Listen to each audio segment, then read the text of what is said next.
the Cardcaptor Wizard of Hogwarts. This video is purely for entertainment and does not infringe on copyrights or laws. The rights to the novel and image belong to the original author. We do not claim ownership.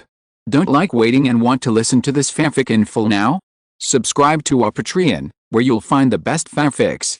Chapter 26 Quidditch Culture of Each House.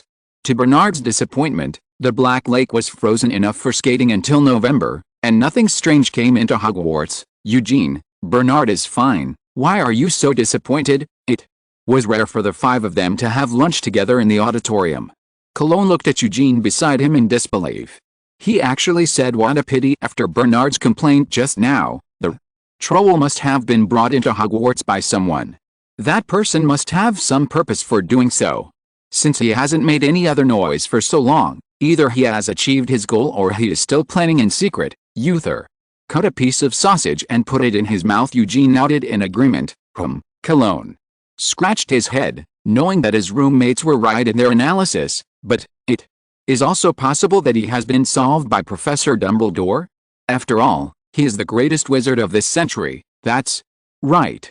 If Professor Dumbledore solves the problem, he probably won't tell us. Uther nodded. What do you think, Adam? Eugene looked at Adam. Me. Adam raised his eyebrows. If Eugene agreed with Uther, he wouldn't ask him this. Did he find something? I think it's not over yet. Of course, I'm just guessing. I think so too. It's an inexplicable feeling. Eugene talked a little more after getting familiar with him, but he rarely expressed his feelings like this.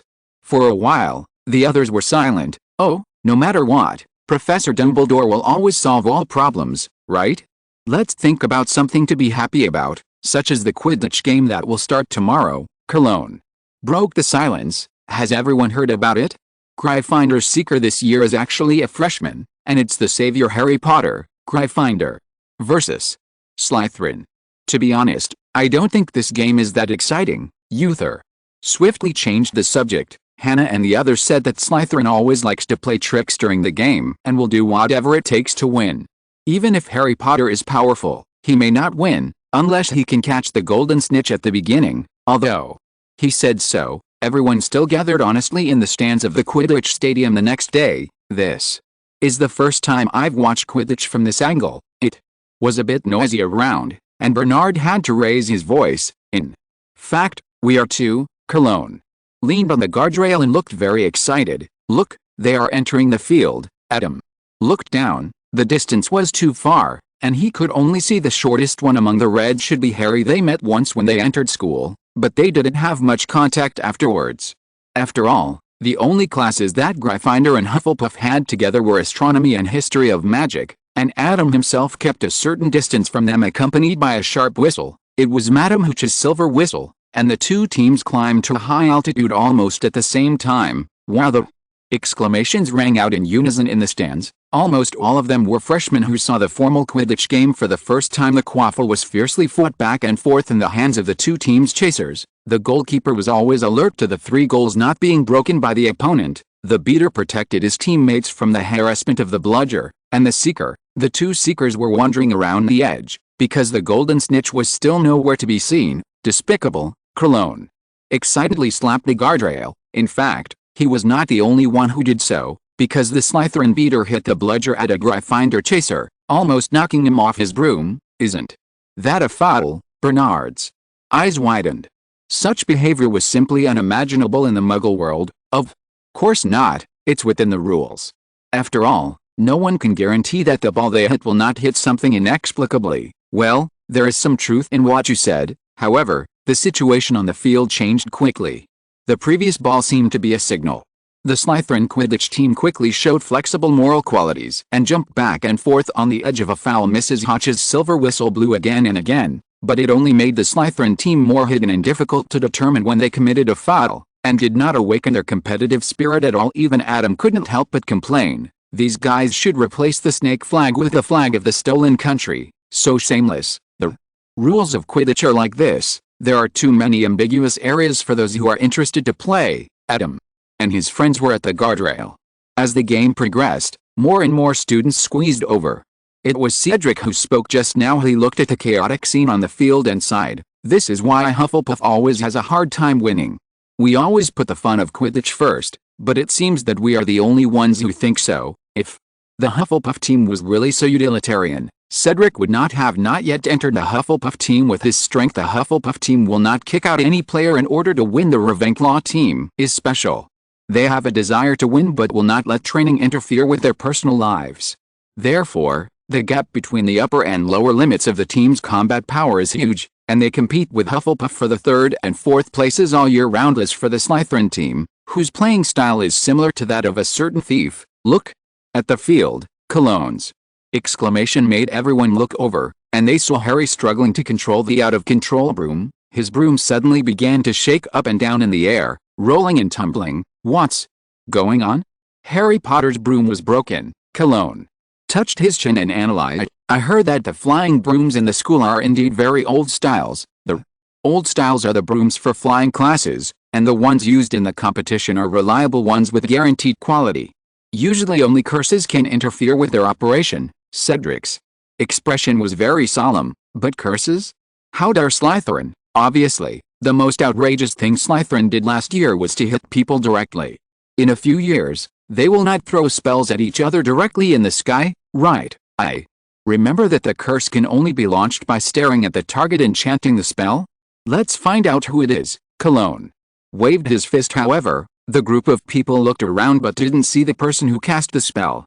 Every Slytherin on the field didn't meet the requirements. It seems that the worst situation has happened. The one who cast the spell is someone in the stands, but how can they find that person among so many people in the stands? Or, when the Hufflepuff team encounters this situation, how should they deal with it? Maybe it's worse. Eugene suddenly spoke, squinting his eyes and staring at Harry, who was still rising in the air. Maybe the person who cast the spell is not to help Slytherin. He just wants to hurt people. Uther was stunned and remembered what Eugene said yesterday. You mean, the person who brought a troll into Hogwarts? Eugene nodded. Chapter 27. A large wave of desserts is coming. This was not the first time that Adam was shocked by Eugene's keenness, but Adam was shocked by him again. Adam asked disbelievingly, is this just how you feel? Any clues? No, it's just an inexplicable feeling. Eugene shook his head. I rarely have this happen, but it's usually pretty accurate every time. That's so accurate. Looking at his classmates who were lost in thought, Adam didn't know what to say for a moment. He couldn't tell them that there was Voldemort on the back of Professor Quirrell's head. Fortunately, Eugene's guess was always just a guess, and everyone's attention returned to the court. The Slytherin team took advantage of Harry's loss of control to score goals wildly, and soon scored 40 points. After all, Quidditch matches are won or lost based on points. Catching the Golden Snitch is just a sign of the end of the game. Therefore, even if the Golden Snitch has 150 points, if the score gap between the two teams is too great, it may still be impossible to come back. What a pity. It seems that Slytherin still wins this time. Cedric sighed. Do you really want Gryffindor to win? Colin was a little curious. I don't want Gryffindor to win, but I want Slytherin to lose. Although I hate to say it, no house in the school wants to see Slytherin win the Quidditch Cup, or the House Cup, except Slytherin. Own. Cedric looked around and made sure there was only Hufflepuff before he said, their victory always makes this honor lose its original glory, and their arrogant look after victory makes people look like they were beaten. You will see it later. It seems like Slytherin wins more often than not. Uther looked at the Slytherin captain, who once again grabbed the quaffle and planned to throw it. After all, the unscrupulous always get the advantage. Cedric shrugged and turned around to leave. It seemed that he didn't intend to stay to watch Slytherin's victory at this moment. The sounds around him suddenly became chaotic. This was not the sound that should have occurred when Slytherin won. Cedric frowned and turned around, squeezing back to the edge of the guardrail and looking down. Harry Potter was kneeling on the ground, but he held the snitch in his raised hand. Cedric was stunned for a moment and then looked at the scoreboard. The point difference between Gryffindor and Slytherin was far less than 150 points. In other words, Gryffindor won. What on earth did I miss? On the way back to the castle, Cedric wore a mask of pain. Harry suddenly accelerated, probably discovered the snitch, and then dived all the way to the ground, and finally he knelt on the ground and coughed, spitting out the snitch, and that was it. Colin read it back to him. Actually, we didn't see it clearly either, Adam comforted him. It's quite complicated to say, but it happened in the blink of an eye.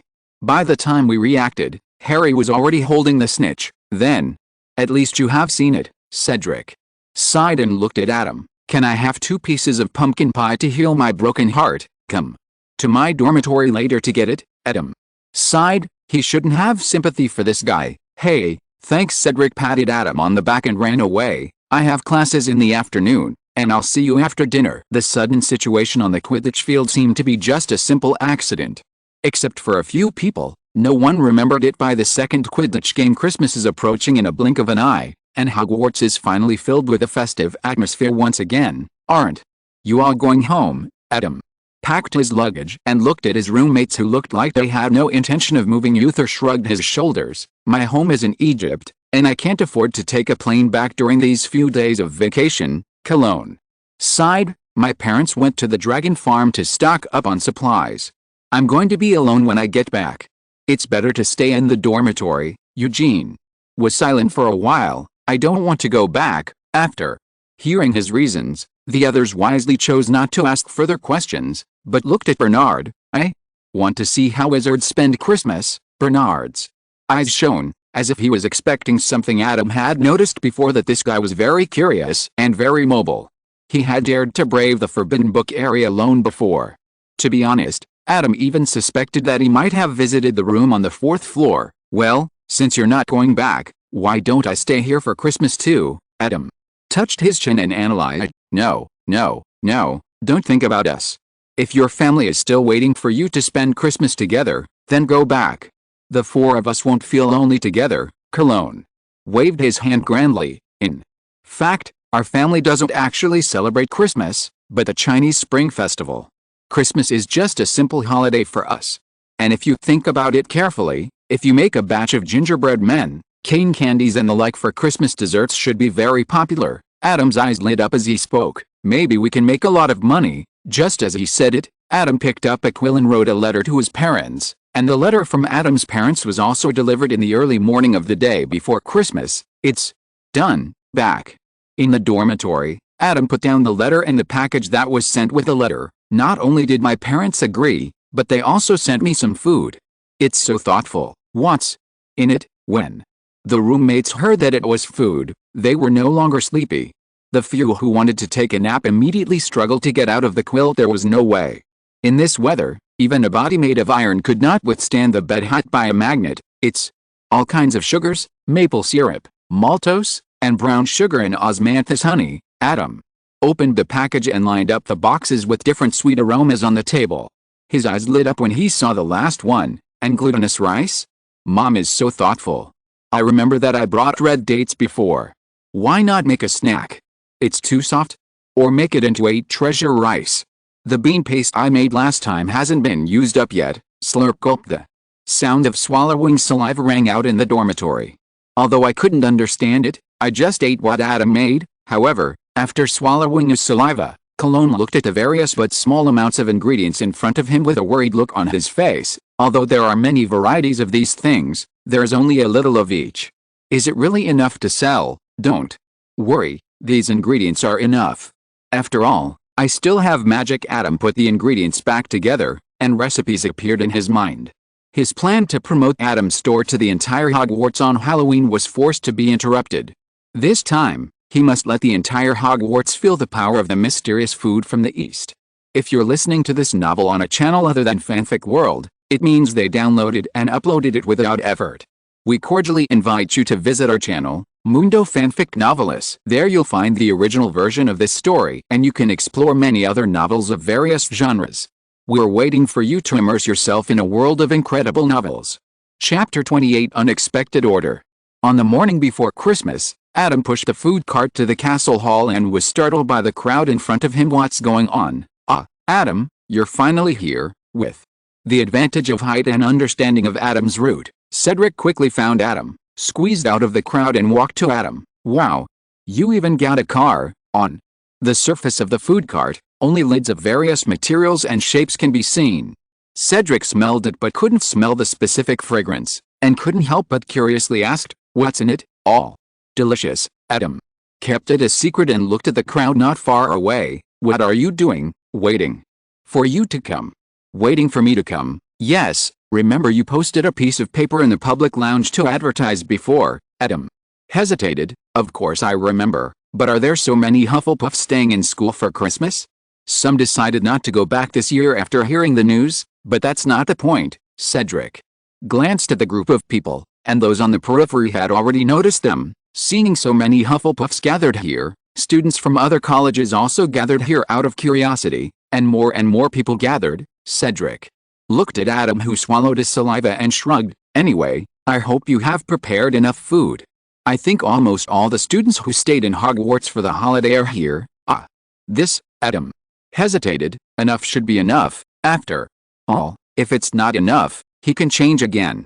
The double card elves are now in the dining car, but isn't it bad for so many people to gather here? The hall is almost full, and other people's normal walking will be affected. Originally, when he decided to set up a stall here, he didn't think there would be so many people. There are not so many people in the hall when there are the most classes. You make sense. How about going to the North Tower? The ground floor there used to be a warehouse. It's quite spacious, Cedric suggested. Okay, then. Go first quickly. They seem to have noticed this place. I'll go tell them. Noticing that there were already a few Hufflepuffs familiar with him crowding over here in the crowd not far away, Adam quickly floated up the dining cart and ran away. Seeing this, Cedric took the initiative to walk towards the crowd to buy time for Adam. When Cedric led the crowd to the North Tower, Adam had cleared a large space on the ground floor of the North Tower, and huge menus were hung on the walls around Adam, and his dining cart were in the center of the space. Please line up according to the arrows. One by one Adam greeted the crowd. You can look at the menu to decide what to buy while queuing. Originally, the Hufflepuffs who were walking in the front were quite confident in Adam's cooking skills, but after hearing the second half of Adam's sentence, most of them slowed down and planned to look at the menu first. The flyer in the common room said that there would be dozens of new products today. Cedric was the type who didn't hesitate, and was the first to walk to Adam's food cart. Give me one of each. Having money means you can be willful. You don't need to make a choice. He wants them all. Every kind. Adam was stunned and reminded him, but there are 100 kinds of food here. 100 kinds. Cedric was stunned and looked at the food card in front of him. It didn't look like it could hold so many things. Could it be invisible? Extension spell? How can a freshman like me know such advanced magic? I just used some storage tricks. Storage tricks? Ring card. The magic of this Clow card can extend, twist and splice space. Looking at Adam's sincere expression, Cedric no longer doubted it. Maybe it was magic like the shrinking spell. Then recommend me a few new products. I haven't had breakfast yet. I'm almost starving. Do you want Eastern or Western? Eastern.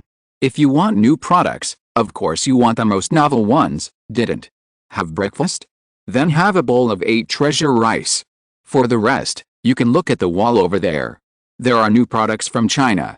The main dishes, desserts and soups are all classified. Cedric looked in the direction of Adam's finger and tried to pick out a few dishes that interested him from the dazzling array of dishes. Ember nuts? Dragon's beard crisps? Heart too soft? These names look so special. Let's have one of each. Experience told him that food from China with strange names often brings surprises, but just in case, Cedric ordered 2 that looked more normal, another green bean cake and a sesame glutinous rice ball. Okay, heart too soft and 8 treasure rice should be eaten while hot, and the sesame glutinous rice balls have soup, so be careful not to spill it. Adam opened the dining car with the magic of the wheel card, and the interior space was extended and spliced. He quickly helped Cedric pack up and also gave him a large cup of pour tea to relieve the greasiness. In fact, the British don't seem to need anything to relieve their greasiness. The amount of sugar they add to their desserts on a daily basis is completely lethal in Adam's eyes. The ones he bought are all low-sugar versions for them. After Cedric paid the money, he took it and started eating directly, starting with the amber nuts that were not steaming. As he ate, Hufflepuff, who was behind him and hadn't thought about it yet but also hadn't eaten breakfast, swallowed saliva. Give me one like Cedric. The business of the small shop was in full swing.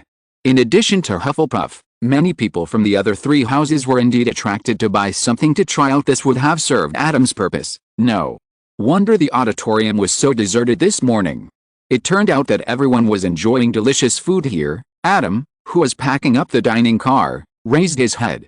Professor Dumbledore was standing in front of the dining car with a smile. "I wonder if I came too late." "Of course not, Professor. What do you want?" Adam pointed to the menus on the walls on both sides. Professor Dumbledore looked at the menu on the wall and raised his eyebrows since he wanted to promote the business rather than just a small fight within the college. Adam would certainly not continue to use ingredients from the Hogwarts kitchen, and the pricing would be adjusted to a relatively reasonable price. Professor Dumbledore came after breakfast.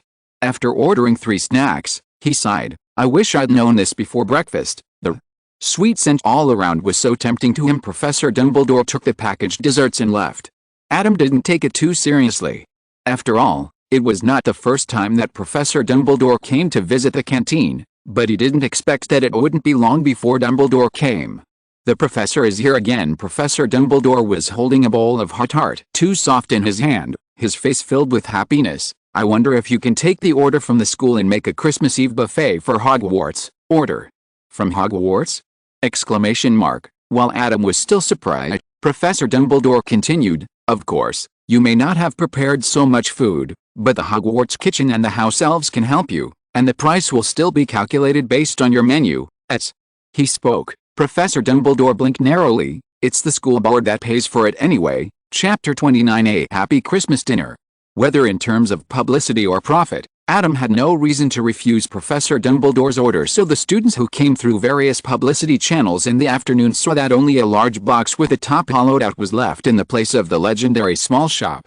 The menu on the wall was still there, but there were too many. Made a notice in addition to an explanation of the situation. The notice also included a line of tips. Students who came to the store but were empty-handed can pick up a number slip in the box.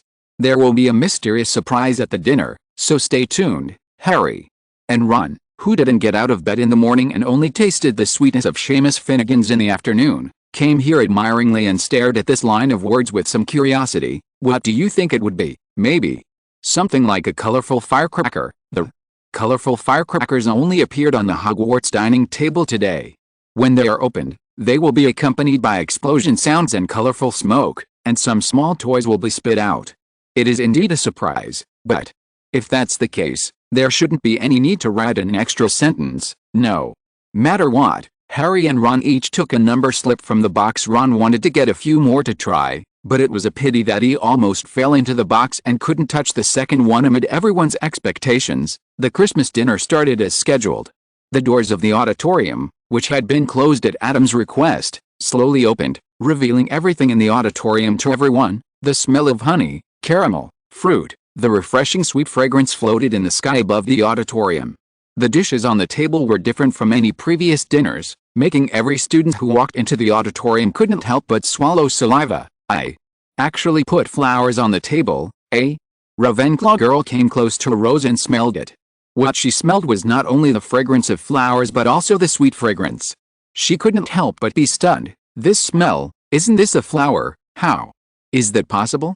It seems obvious." Just as her friend was about to say something, she saw her reach out, pluck the flower and stuff it into her mouth. It's really not flowers, it's pastries. The whole flower has a soft taste that almost melts in your mouth. The rich rose aroma and light sweetness spread between the lips and teeth, making people unable to help but be intoxicated. When her friend saw this, he doubtfully picked a flower and stuffed it into his mouth. Roses were not poisonous anyway, so there was no harm in trying it. As a result, he quickly indulged in the delicious pastry. After a long time, the Ravenclaw opened his eyes and looked suspiciously at the things on the table that didn't look like food, such as the unlit candlestick. "This is chocolate, from some Gryffindor who actually chewed a candlestick." "This is cake, from some Slytherin who ate a little snowman." "This is candy, from a certain Gryffindor who chewed a small Christmas tree in disbelief." "Here are the cookies, from a certain Hufflepuff nibbling on a mistletoe branch." "Ouch." "This is the table, comes from a certain Gryffindor who confidently took a bite of the table after being fooled by his brother." Ahem. Seeing that all the decorations on the table were almost eaten, Professor Dumbledore quickly tapped the goblet with his spoon to attract the students' attention. "I believe everyone has discovered that our dinner today is different from the past. There are many new and delicious foods. This is all thanks to our Mr. Adam Reed." Adam stood up and gestured to everyone. "Before the dinner begins, I have to say one more thing. Although Adam has done a lot of ingenuity in the decoration tonight, I still hope everyone can focus more on the food, Professor Dumbledore said and looked towards the Gryffindor table. Adam looked over and saw two identical boys silently putting a branch back under the table. They are exactly the same. They are still Gryffindor, and with their appearance similar to that in the movie, they are obviously the Weasley twins, but he didn't remember turning such a big Christmas tree into food. Where did the twins get it, etc.? Adam looked back at the big Christmas trees in the auditorium, and sure enough he found a break in one of them, especially. Don't mess with the decorations that aren't on the table, they can't eat that, I can assure you, Professor Dumbledore added. A dinner party allowed all the little wizards who stayed at Hogwarts for Christmas to experience the sweets from Adam's shop. These delicious and novel foods left a deep impression on them. The professors were happy, and the students were okay. They had spent countless Christmases at Hogwarts, and this year's Christmas was quite novel to them, which made them have a great appetite. Adam saw with his own eyes. Professor McGonagall alone guzzled half of the stewed fish soup on the teacher's bench, and Hagrid chewed off 6 of each person's elbows, so that Adam had to notify the family's children. The elf will give the teacher a few more. Professor Dumbledore was also very happy. The professors carefully prepared the layout of the auditorium, but it didn't matter that only a few people came. But Adam did nothing wrong. Although there was no precedent, Hogwarts did not allow students to be on campus. School rules for normal business operations now. This can be said to be a win-win situation. The school dinner went much more smoothly than expected, and the students' business was booming. Although he spent a little more money, it was the school board's money, and he didn't feel bad spending it at all. As for Adam, he was probably the happiest. Although the young wizards who stayed in Hogwarts only accounted for a small part of all the students, they were scattered widely enough, and with every professor, each of these people had tried every product in his store. What kind of advertising effect was this? He even thoughtfully changed the pattern on each food container into the name of the corresponding food, so that everyone could remember their favorite food and buy it next time they came to the stores for the price. Not only did he not spend a penny, but he also made a lot of money. He was simply a winner. Back in the dormitory, even Uther couldn't help but be curious. How much did you make from the dinner tonight? A little bit, just a little bit. Adam made a little bit gesture with his index finger and thumb. It looks like a lot of money, but you really deserve it. Cologne touched his bulging belly and nestled comfortably in the sofa. Adam, you must open a store immediately after graduation. Why not open it in Hogsmeade? It only costs more than 50,000 galleons to buy a store there. The most important thing is that it is next to his house. Okay, then I can try to develop dishes made with magical animals and purchase them directly from your house. Sure. I'll give you a discount. Listening to the two people's words, Eugene said, if you want to open a store, I think Diagon Alley is more suitable. Although the store there is more expensive, the flow of people is larger. The store can be rented first. Actually, I prefer Hogsmeade. Adam shook his head. The stores in Diagon Alley are too close together, which does not match the restaurant I expected. You want to open a Black Swan in the wizarding world? Bernard was surprised. Black Swan is the name of Mr. Reed's French restaurant. The name definitely won't be Black Swan. I haven't decided on it yet. The decoration will definitely have to fit in with the style of the wizarding world, but it's something like that. Chapter 30 Precious Gift. When Adam woke up the next morning, the first thing he saw was Cologne writing furiously on the round table. What time did you get up, Adam? Stretched. Ahem, I didn't sleep last night and rode all night. Cologne coughed sheepishly. I had so much fun before, but now it's the last day. I was so flustered in bed last night that I got up after tossing and turning, picked up my homework, and started writing. Adam was used to his habit of leaving his homework until the end. He glanced under the Christmas tree. Have you opened your presents? Not yet. I plan to open the gift as a reward for finishing my homework. Ah, Colin said and yawned. This was not the first time that he had stayed up all night to catch up on homework. Adam shook his head and ignored him. He walked under the Christmas tree and found his own gift. Tear mine down first. Good. Adam found the gift from Cologne and opened it, only to find a pair of chopsticks inside. These are chopsticks made from unicorn horns. Cologne smiled proudly and said, the horn of a unicorn can detoxify. You always eat some weird things, and you plan to cook with magical animals and plants. You won't be afraid of poisoning with these chopsticks. Thank you. I like it very much. Adam really likes it. What foodie can resist a pair of chopsticks that can detoxify? But the price of this thing should be very expensive. What's your gift to me? As soon as Cologne asked, he quickly shook his head. Oh no. Don't tell me yet. Wait until I finish my homework and unpack it myself. With that said, Cologne went back to his homework. Adam shook his head and laughed. Fortunately, he knows Cologne's character very well and knows that the gift he gives will most likely be of high value, so his gift is also very precious. Cologne has so many magical animal products, so he should like his gift. A fox feathers. It was a surprise he got from Fox one time. At first, he thought it was because he touched it too hard. After Professor Dumbledore's explanation, he realized that it was a gift given to him by Fox because he liked him. Come to think of it, the phoenix tail feathers that Mr. Ollivander used to make his wand couldn't be pulled out by grabbing the phoenix. The phoenix itself has the ability to molt on its own. Now he has accumulated so many feathers that he even has tears in his eyes. A lot. Keep opening gifts. What Uther gave was a scarab-shaped amulet, the main body of which was a huge green gemstone, which looked valuable. Bernard sent a box of parts. Adam rummaged through the box and found the instruction manual. It turned out to be a disassembled Barrett. It was another day to lament that his roommate could be tortured or cuffed. Adam was a little surprised by Eugene's gift.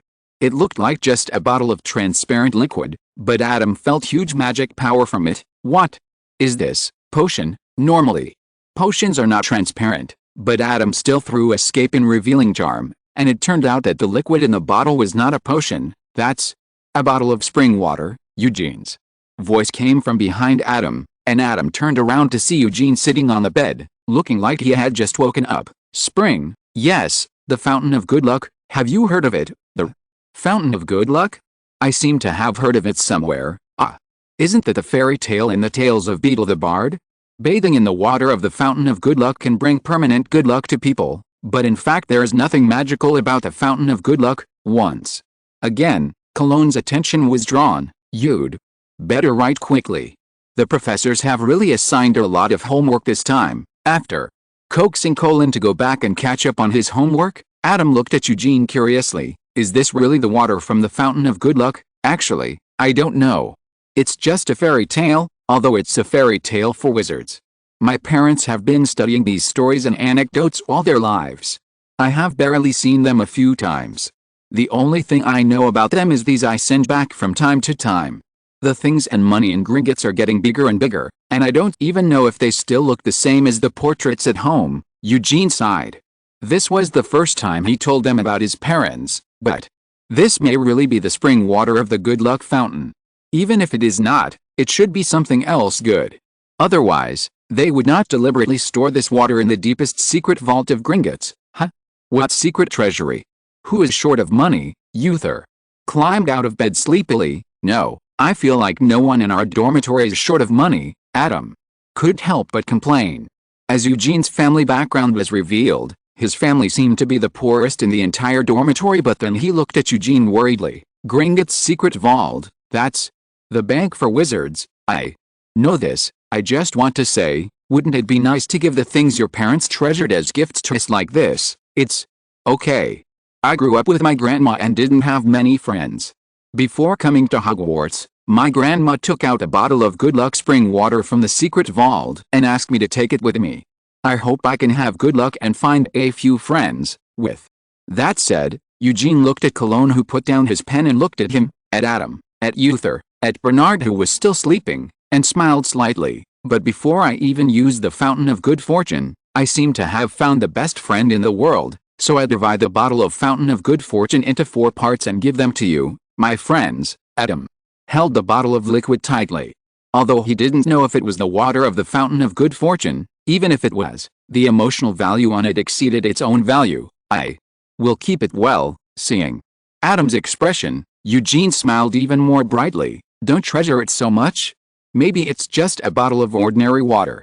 It's common to be cheated in this kind of research. Despite saying so, everyone still kept the Fountain of Good Fortune that Eugene gave to everyone. Well, because Adam's popularity is really good, it was almost noon when they opened the gifts, but other classmates were just good classmates, and the gifts they gave were basically courtesy gifts. Adam checked that everyone had someone he had given gifts to, so he didn't care too much. Everyone planned to go to the hall for lunch, But Adam was stopped by Ernie just as he walked into the common room. "The twins from the Weasley family are waiting for you outside." "What?" Adam was stunned, and Ernie thought he didn't remember. "It's the twins who won the prize last night, remember? That Adam left a message before and asked every student who went to the North Tower to take a number?" At the dinner, Adam asked Professor Dumbledore and the 4 deans to draw a number from the number box respectively, 1 big and 4 small prizes. The older twin brother Fred was drawn by Professor Dumbledore and won the mysterious prize, a replica of the Hogwarts cookie house. By the way, the number drawn by Professor Snape was Harry. At that time, Professor Snape looked at his hand as if he was looking at something dirty. "What are they looking for me for?"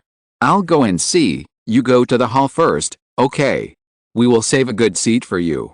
Chapter 31 The Weasley Brothers and Number 039, Invitation. Adam found the twins by the stairs. They were quite well behaved and did not wait at the entrance of the Hufflepuff dormitory. "What do you want to talk to me about?" "Oh, Adam, you are finally here, my friend." One of the twins saw Adam's eyes light up and walked over with open arms. Faced with such a warm welcome, Adam couldn't help but take a half step back. "Hey, Fred, you scared him." George hooked his brother's collar and pulled him back. "Ahem, okay, let's be reserved." Fred cleared his throat and looked at Adam with George and said in unison, "My dear friend, are you interested in joining Fred and George's great cause?" "Great cause?" Adam raised his eyebrows. "Aren't these two just good at playing pranks?" "Yes." The 2 of them took out a bunch of colorful candies like a magic trick. "These are the great inventions of Fred and George." Fred picked up a candy and said proudly, "You only need 1, and you will start to have nosebleeds, allowing you to skip classes openly. It should be noted that your health will not be affected in this process. Of course, it is best to pretend to be weak," George added. Then the 2 introduced other candies, some that can make people vomit, some that can make people feverish, and some that can make people comatose. They call them quick-acting skipping candies. "How is it? Is it a super great invention? Do you want to buy it as soon as you hear it?" For most students, perhaps these are very practical skipping artifacts, but obviously these 2 did not do more research on Adam in advance. "These candies are indeed very innovative, so why did you come to me?" Adam suddenly had a bad guess. "Let me make it clear in advance that I will not help you sell these things. I hope that the food I sell will bring happiness to people. Our inventions also bring happiness to people." After defending his invention, Fred waved his hand. "But we are not asking you to help us sell these. In fact, they are far from finished products in our eyes." "That's right. Although we have given these quick-acting skipping candies various practical effects, their taste is completely different from candies. Even if you smell them, you can quickly find something wrong, not to mention the taste. There is no concealment in our plan." The brothers sighed together. "The time we spend on seasoning is almost catching up with the time we spend on mixing their ingredients. Do you want to try it?" "No, thank you." Adam simply refused the candy handed over by the brothers. He probably guessed the purpose of the 2 people coming to him. "So you are looking for me to season these prank props, right? So we come to you, the expert in making candy." The 2 looked at Adam with shining eyes. "You can even make candy look like Hogwarts. What a genius ability. If we work together, these quick-acting skipping candies will definitely be very popular. In fact, there's more than that. We have more good ideas. It's a pity that we found that making these things well does not only require genius prank ideas, but also some other talents, such as cooking. With your participation, we can turn more ideas into reality." After listening to the last 2 people's unanimous words, Adam thought about it. "It's not completely impossible. It sounds like this thing is really marketable." Hearing this, smiles appeared on the faces of the 2 brothers. "But how much do you plan to pay me? You can't let me work for you for free, right?" "Ahem. Of course we can't do such a thing." Although they really didn't think of asking Adam to work for them for free, the twins, who were really short of money, looked around. Although they didn't ask about Adam's studies before they came, they obviously asked about Adam's business. Even when Adam was only in Hufflepuff and the price was low, the profitability was exaggerated for them after all. Although Adam had a small profit before, he sold a lot. Almost the entire Hufflepuff was his customer, and Hufflepuff was the most populous college in Hogwarts. "Although we don't have much money now, we can give you a share," Adam was indeed more interested when he heard this. They thought of using this method to get him to join. It seems that the twins have really thought about this problem at this time. Are they seriously thinking about making pranks as a hobby in the future? You can see the future prospects of the fast-acting skipping candy, right? I believe that once this product is launched, students will rush to buy it. We can use this product as the first project of cooperation, and give you 30%, 40% of the profit of each candy. If the cooperation goes well, we can start more cooperation. It has to be said that what the twins are doing at this time is a bit like entrepreneurs holding a pie-in-the-sky PPT trying to convince investors, but obviously now these two people don't even have a PPT, and they just rely on their mouths to draw pie in the sky, and they also take the semi-finished product directly to Adam, a potential investor, without leaving any bottom line. Perhaps it was Adam's small shop that stimulated them, which made them try to make profits through prank props earlier and more eagerly after listening to their plan. Adam fell into thinking it must be said that this pie is indeed attractive enough.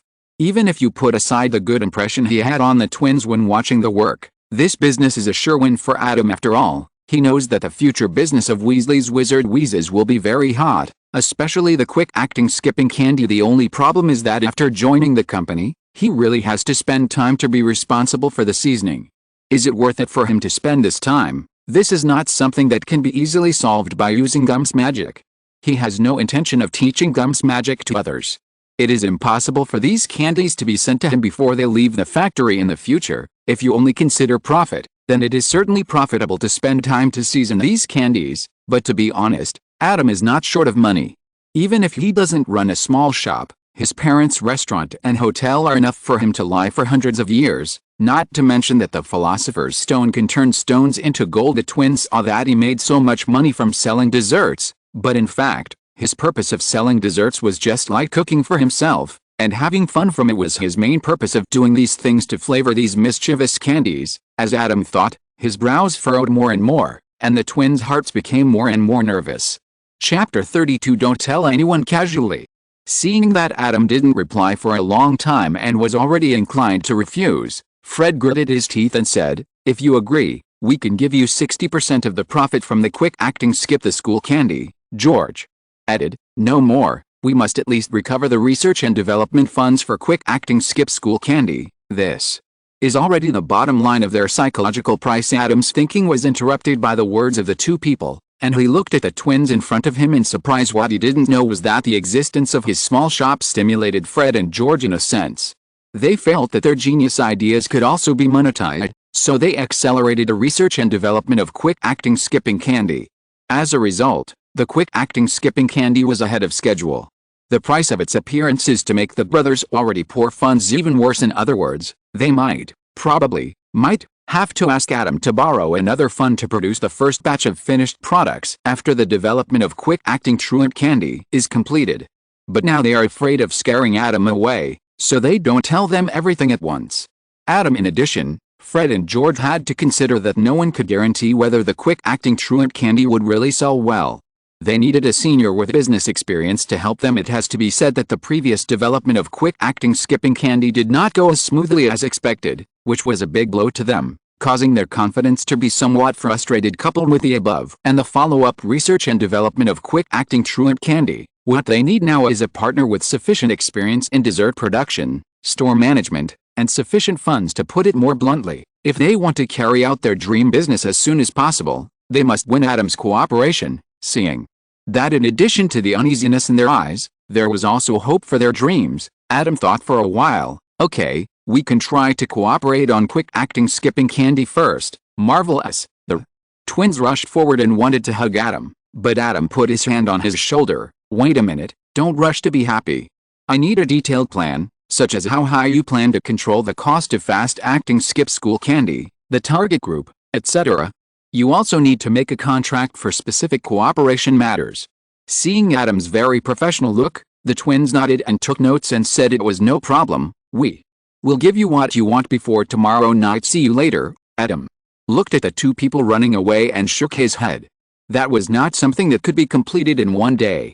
They would know it when the two of them rode it after rushing to the auditorium to finish lunch. Adam didn't expect that he would be approached again on the way back. "Adam, do you remember us? Hermione, Ron, and Harry." "Of course," Adam looked at the trio in front of him with a bit of doubt in his smile. Do you have anything to do with me? The three of them were obviously happy that they still remembered each other after not seeing each other for a long time, especially Ron. We want to ask you when your store usually opens. Ron, Hermione stared at him in disbelief.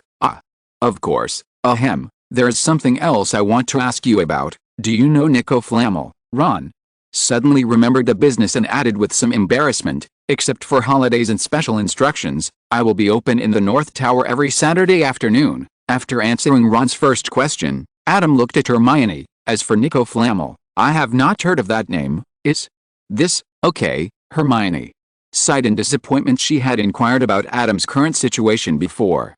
Unlike the twins who were more concerned about Adam's business, Hermione paid more attention to Adam's studies thanks to two guys who forgot about the investigation during the vacation. Their investigation progress was still 0 after a vacation. She thought that asking Adam, the top student, might give clues. Now it seems that Adam doesn't know either. Can I ask why you are looking up this name? That's right, we used to. What shocked Adam was that Harry and the others did not hide anything from him, and directly told him the whole thing they were investigating, adding at the end, don't tell it casually.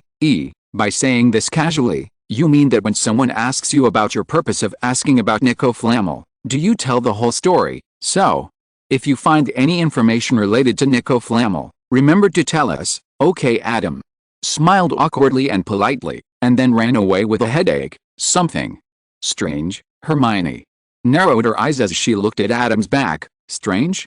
What's strange? I can't tell. It's just a feeling that Adam should know something about Nico Flamel, and his reaction was a bit too bland. Hermione looked at Harry. Normally speaking, when you hear that Harry's anomaly in the Quidditch match was caused by Professor Snape, you should have some kind of special reaction, right? But he acted too normal, as if it's like he already knew about it. Harry said as he clapped his hands. That's right. It seems we have found some clues. Hermione nodded and looked at Harry and Ron. You two, take turns following Adam and see if you can find any clues.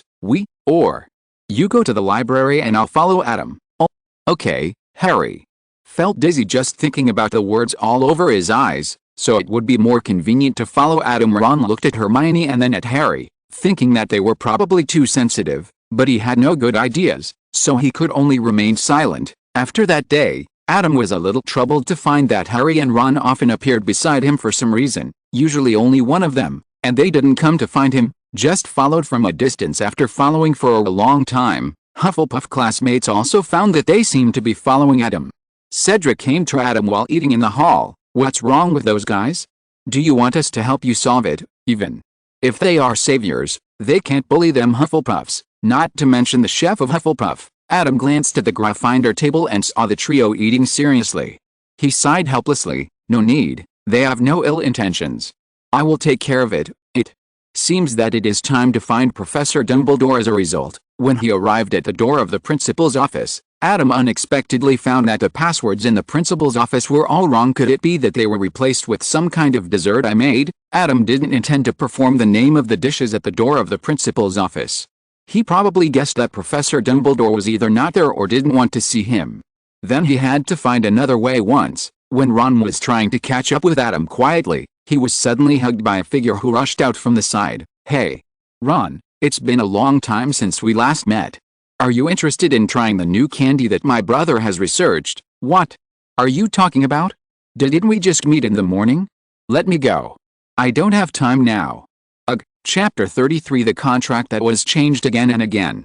After being caught several times by the Weasley twins and experiencing various tortures such as vomiting and nosebleeds, Harry and Ron also realized that they seemed to be stopping themselves from following Adam. However, just when they were indignantly planning to tell Hermione the news after the effects of the drug wore off, Hermione found them happily. I found information about Nico Flamel.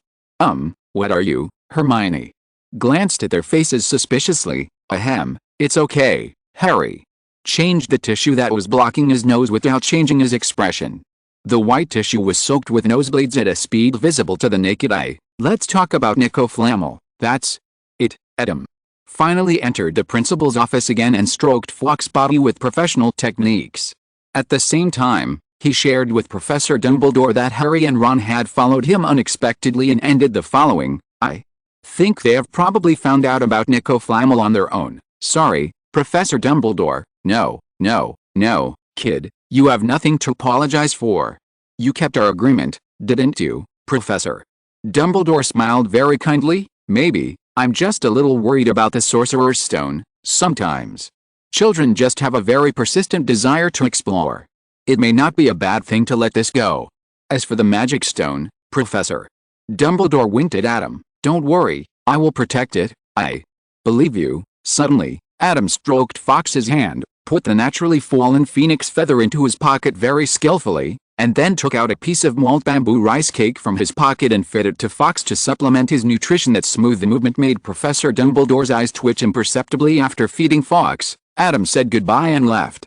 Professor Dumbledore looked sadly at the old man who jumped back on the shelf after Adam left.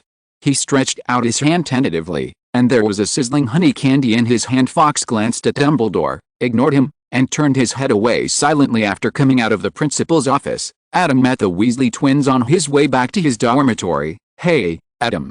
We completed your commission perfectly so. The plan we gave you last time, you guys came just in time. I think the contract can be revised. Adam took out the twins' previous plan from his satchel and looked at the two people with frozen smiles on their faces. As for the share, I think 40% is a more appropriate price. From the abyss to heaven. At this moment Adam seemed to have a light behind him in the eyes of the twins. Oh, Adam. You are such an angel. Let's give a friendly hug. Listen to me first. I don't know if these two people are related to Senior Newt's brother, otherwise why would they like hugging so much? Adam pulled the two people away from him and said seriously, the 40% I said is not pure profit. The smiles on the twins' faces faded a little. The selling price was 40%, lower than the previous bottom line, but the bottom line didn't mean it couldn't be lowered. But shares, you should have no money now, right? Adam waved the plan in his hand, looked at the twins and raised his eyebrows. Leasing a store, purchasing raw materials, processing and production, batch packaging. How many of these steps do you have enough funds to complete? Ahem. Well, we initially planned to conduct a small-scale pilot operation within Hogwarts. In fact, you don't have to think about the steps of store and packaging on campus. Fred and George's eyes wandered, talking about the words they had learned from their roommates who came from Muggle families during this period. So, we really have no money now. Cack looking at the twins with sad faces, hugging each other and crying. Adam reached into his satchel again. In view of your current economic situation and my judgment on the feasibility of your plan, I have decided to inject a sum of funds into your Magic Wheeze shop to help you with the preliminary business activities. Adam took out a bulging money bag and shook it in his hand. The sound of coins colliding inside immediately attracted the attention of Fred and George. And this money is not given to you for free, but to buy the shares of your Magic Wheez's workshop. We probably understand. So how much money do you plan to pay? And how many shares do you plan to buy? Fred and George looked at each other and then became serious. After all, the shares were related to the future operation and even ownership of the Magic Wheez's workshop. I just said that I want 40%. As for how much I want to pay, Adam handed the money bag to the twins. There are 100 gold galleons here, which is considered the first phase of investment. If your business fails, then I will give it to you as if my investment failed. If the business is successful, I will successively add another 1900 gold galleons.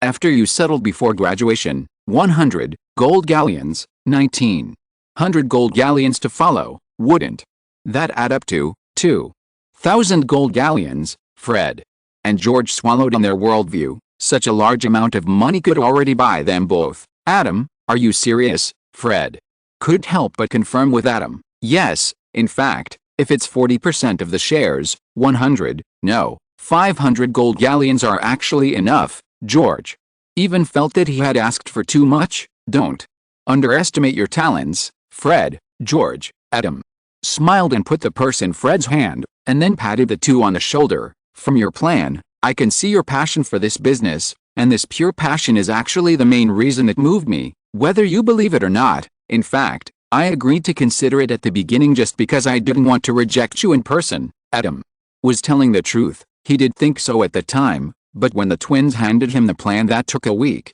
the plan, although very immature but full of sincerity, really moved him thinking deeply. After the setback on his side, it is possible that the future Wheel-Eyes Wizard Wheezes will die directly. 4. This passion, plus your talent in this area is indeed unmatched. I think it's worth a try. Your plan is indeed very feasible, and there is still a lot of room for development in the market for prank props. Oh. Adam. Before Adam finished speaking, he was hugged by the two again. This time, Adam struggled but didn't break free. Of course we believe. Oh, God, Fred, I want to cry a little. George exaggeratedly wiped his eyes a few times to hide the crystal in his eyes. After a long time, Adam was let go by the two and coughed a little uncomfortably. The height of these two people was a little taller than him, and he had to raise his head to breathe freely during the hug just now. Then, it's settled. I will prepare a magic contract. No, Adam, we think the content of the contract can be revised. Fred and George looked at each other and showed the same smile. Chapter 34 Chicken Soup is here. I don't know since when, the physical fitness of Hogwarts students has been declining. There are always students who are dizzy and vomiting in class, and their noses bleed wildly. I have to remind you that the professor will not deny this knowledge just because you took sick leave and didn't study. After class, Hermione looked disapprovingly at Ron and Harry, who had avoided Transfiguration class with the help of Speedy Candy. What does it matter? Anyway, every class in Transfiguration teaches the same thing. Ron put his hands on his hips and said confidently, Hermione, we are exhausted during this period. Let us take a break, just this once. Harry was much more sincere. During this period of time, he was playing Chinook Flammel and practicing Quidditch. He had to take time out of his busy schedule to write homework, and he couldn't bear it anymore. Ron, who was betrayed by his teammates and endured Hermione's death gaze alone, had to bite the bullet and said, okay, but apart from this trial piece, I don't have any money to buy a new one. Aren't they your brothers? Do you have to spend money to buy this thing? Hermione obviously knew who made these instant candies. That's because it's not their own business. Ron blushed. It's a store they opened in cooperation with Adam. Adam spent 2,000 gold galleons to buy 80% of the shares of Magic Wheezes. Otherwise, Ron did not continue. I remember what they said last time was that they were planning to start a business with Adam as a partner. Hermione's expression was a little subtle. As a result, they found themselves a boss. 80% of the shares were given away. Did the twins directly become workers? Ron shrugged. He actually didn't quite understand. In fact, we prefer to call it risk shifting. Adam is responsible for all the funding, venue, packaging and publicity. We only do our most professional things, and the management rights are also in our hands. What's the problem? Fred and George happened to be passing by with a fresh product and explained it to a few people. Hermione turned around and looked at them curiously. Then how do you ensure that the management rights are not taken away? Of course I have no doubts about Adam's intentions. I am just curious. Adam is someone who truly understands our great cause and would not do this, but Adam said that in order to avoid unnecessary trouble, he signed a magic contract with us. Beautiful lady, do you want a candy? Hermione suddenly realized that the magic contract in the wizarding world was much more powerful than the law. Then she looked at the candy in Fred's hand and declined. Forget it, I don't like sweets. Well, that's a shame. Fred stuffed it into his mouth with his back hand. After waiting for a few seconds, Ron looked at him doubtfully. What is the effect of that candy? Actually, it's just a piece of candy. If there's anything special about it. Fred and George looked at each other. It's durian flavored. Durian. Harry had never heard of this flavor. Fruit with a unique taste. Some people like it but some people can't accept it. So Adam made it into a candy that can only be felt by those who eat it. But I still don't know if everyone can accept it. So he put it on trial sale here first one time. George explained to Harry, and took one out of the box in his arms and handed it to him. Do you want to try it? Free trial. When he heard that it was free, even if Harry was not short of money, he couldn't help but feel a little excited anyway. It was something made by Adam. No matter how weird it is, how weird can it be? So Harry opened the candy wrapper without warning, took out the candy inside and threw it into his mouth. The next moment, Harry's entire face shrank. Oh. So sour. Sucking, Harry opened his mouth, and saliva dripped down from the corners of his mouth, but he didn't even bother to wipe it. It was too sour. George was stunned and took a closer look at the candy wrapper in Harry's hand. Although it was yellow, it seemed to be lighter than the color of the durian candy wrapper. Ah. I seem to have used it as a sour treasure to explode candy. George was a little embarrassed. This time he was promoting Adam's products and he really didn't intend to tease anyone. Explode. Hermione and Ron were stunned, but Fred and George were already hiding away. Bang! A puff of smoke floated up, and Hermione and Ron waved their hands to blow it away while coughing, and then they saw Harry with an afro. PFFT cough, PFFT cough. Hermione could hold it back several times, so she hurriedly put her bag on her back and stood up. I'm going to do my homework. PFFT, you guys, cough, talk slowly. Seeing Hermione walking away, Harry's resentful eyes fell on George. Ahem. I really didn't mean it. Well, how about I ask my brother to apologize to you? Ron, who is laughing, George put down the box in his hand, took out another sour baby exploding candy, and stuffed it into Ron's mouth without any explanation. He pushed Ron, who was shrinking into a ball with soreness, in the direction of Harry, and then George slipped away with Fred. If you eat well, remember to visit Weasley's Wizarding Wheezes next time. Bang! The business of Weasley's Wizarding Wheezes opened quietly in Hogwarts, but there was no way around it.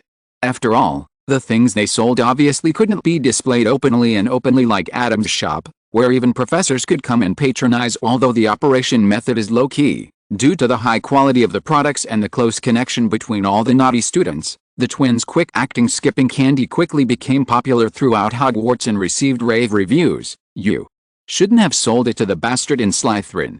Last time, that bastard Marcus wanted to secretly bring Filch to catch us. At a new product tasting session hosted by Adam, Fred couldn't help complaining that idiot didn't even think about it. If they didn't have any skills, how could they have gotten away with it without being caught by the professor? It's impossible for professors to not notice the abnormality of students, and not everyone who buys quick-acting truant candies is strict enough. In that case, how about you replace the quick-acting truant candy you sell him with one for diarrhea next time? Bernard touched his chin and suggested, but I don't know if that's possible. This is such a good idea, Fred and George looked at each other and saw the familiar excitement in each other's eyes. Let's try it when we get back. Uther silently moved the chair farther away from the three people. Here comes the chicken soup. At this moment, Adam walked over with a big pot floating behind him. Wow! It smells so good. The new product is chicken soup. What's so new about it? Colin couldn't help but stood up to look, and suddenly froze in the pot. The light blue soup was rippled, and even the chicken skin that was supposed to be yellow had a green color that didn't look like a usable object. Dwang. When the pot landed on the round table in the middle, it seemed to fall heavily on everyone's hearts. Try it quickly. This is old hen soup. After Adam finished speaking, everyone at the table was silent for a long time. In the end, Eugene was the first to pick up the chopsticks and reach into the pot. What's this? Eugene's pupils trembled, and he quickly put the things he had just picked up back into the pot. Mandrake. Adam was right. If you're listening to this novel on a channel other than Fanfic World, it means they downloaded and uploaded it without effort. We cordially invite you to visit our channel, Mundo Fanfic Novelist. There you'll find the original version of this story, and you can explore many other novels of various genres. We're waiting for you to immerse yourself in a world of incredible novels. Chapter 35 on Professor Snape and number 039, S attack range. Everyone looked at each other in silence for a while. When did it start? Maybe it started with the stinky tofu that Adam made last time, but Adam's dishes began to make strides in a weird direction now. So many people here still believe that Adam tries new products every time he comes here. I can only say that the dishes Adam makes are weird, but the taste does have merit. Stinky tofu, silkworm chrysalis, bamboo shoot jelly, stinky mandarin fish. Although not everyone can accept it, everyone doesn't think there's anything wrong with the food.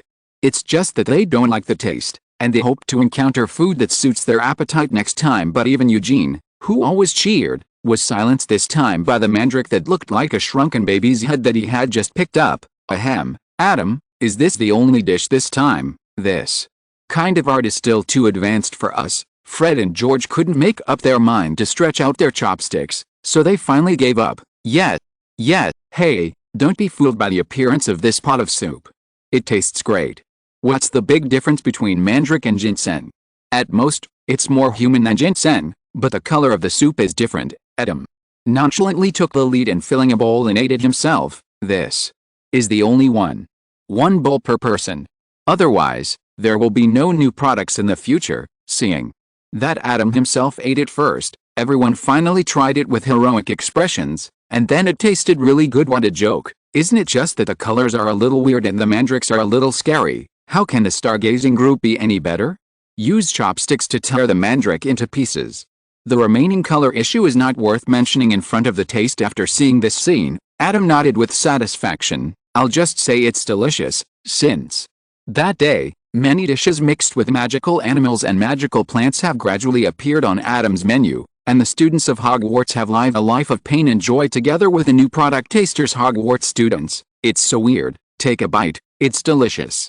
Looking at it again, it's still strange. However, Professor Dumbledore always cheered him up, and even durian candies were accepted. The students around him exclaimed that the old principal was indeed the greatest wizard of this century. So terrifying. Let's come back next Friday. Adam clapped his hands and set a time for the next new product tasting meeting. No, Adam, we have a Quidditch game next Friday. Touched his bulging belly, and this time Adam actually showed mercy and made a delicious dish that was normal in appearance and taste. Want to play Quidditch again? Adam recalled it and realized that he really didn't remember. That's right.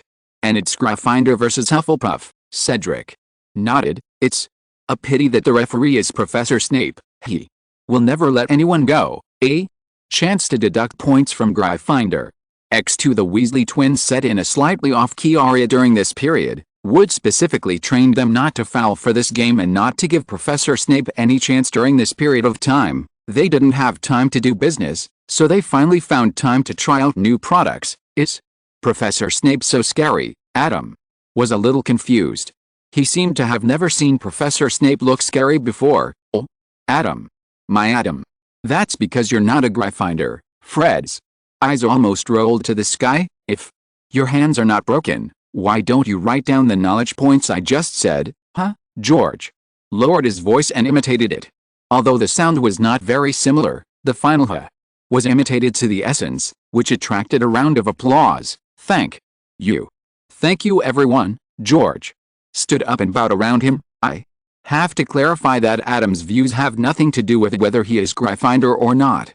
He has almost the same attitude towards Hufflepuff. Uther clapped and complained. Yes, it feels like all of Hufflepuff. No, I doubt that in all of Hogwarts Adam is the only one who hasn't been scolded by Professor Snape. Continued. It's not that exaggerated. Adam recalled. Professor Snape doesn't seem to scold Slytherin that much. Is that the point? Adam shrugged. Is Professor Snape considered scary like this? At most, it's just a bit of a poisonous mouth. If you really don't do well, you'll just get a few words said to you. If you don't do well, you'll be shot on the head. Where is that? It's not even corporal punishment. Speaking of which, Adam, how did you avoid being scolded by Professor Snape? As long as you do what the professor says, won't it be fine? That's true, Bernard complained. 98% of Professor Snape's curses are due to students' mistakes. What's the other 2%? Cedric looked at him with interest. He's in a bad mood. Opinions about Professor Snape were not unanimous.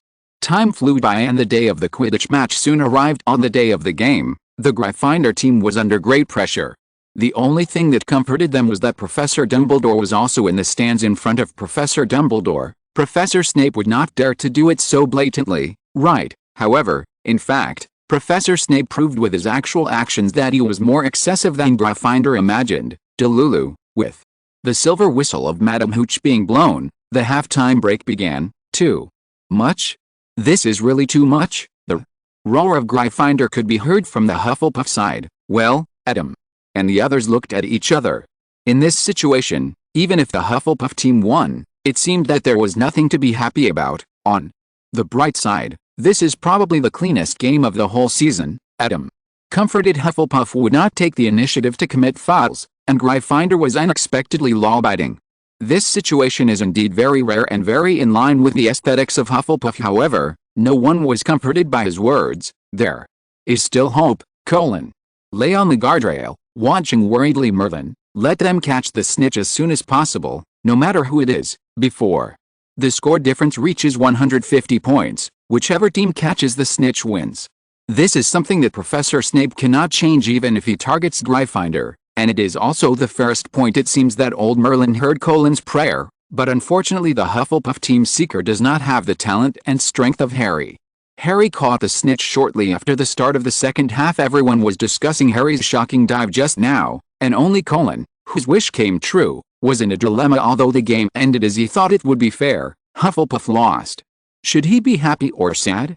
Chapter 36: The First Spring Festival at Hogwarts.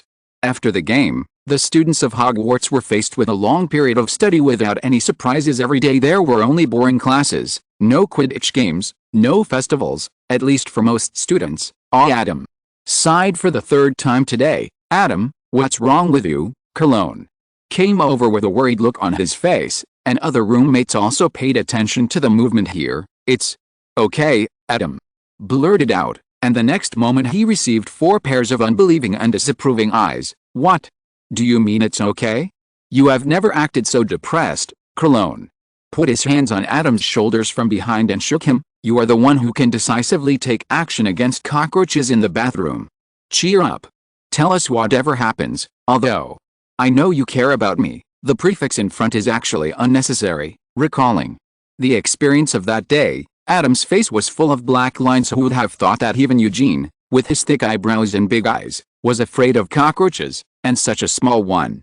But then again, this thing is quite rare in the UK, and I didn't expect that there are cockroaches in Hogwarts. Recovering from the memory of the chaotic roommates screaming, Adam sighed again. Well, it's almost the new year, but I can't go back. It seems that there is no such thing as asking for leave in Hogwarts, and it is not convenient to go back and forth. New year, eh? Question mark popped up above Cologne's head. Hasn't January 1st passed long ago?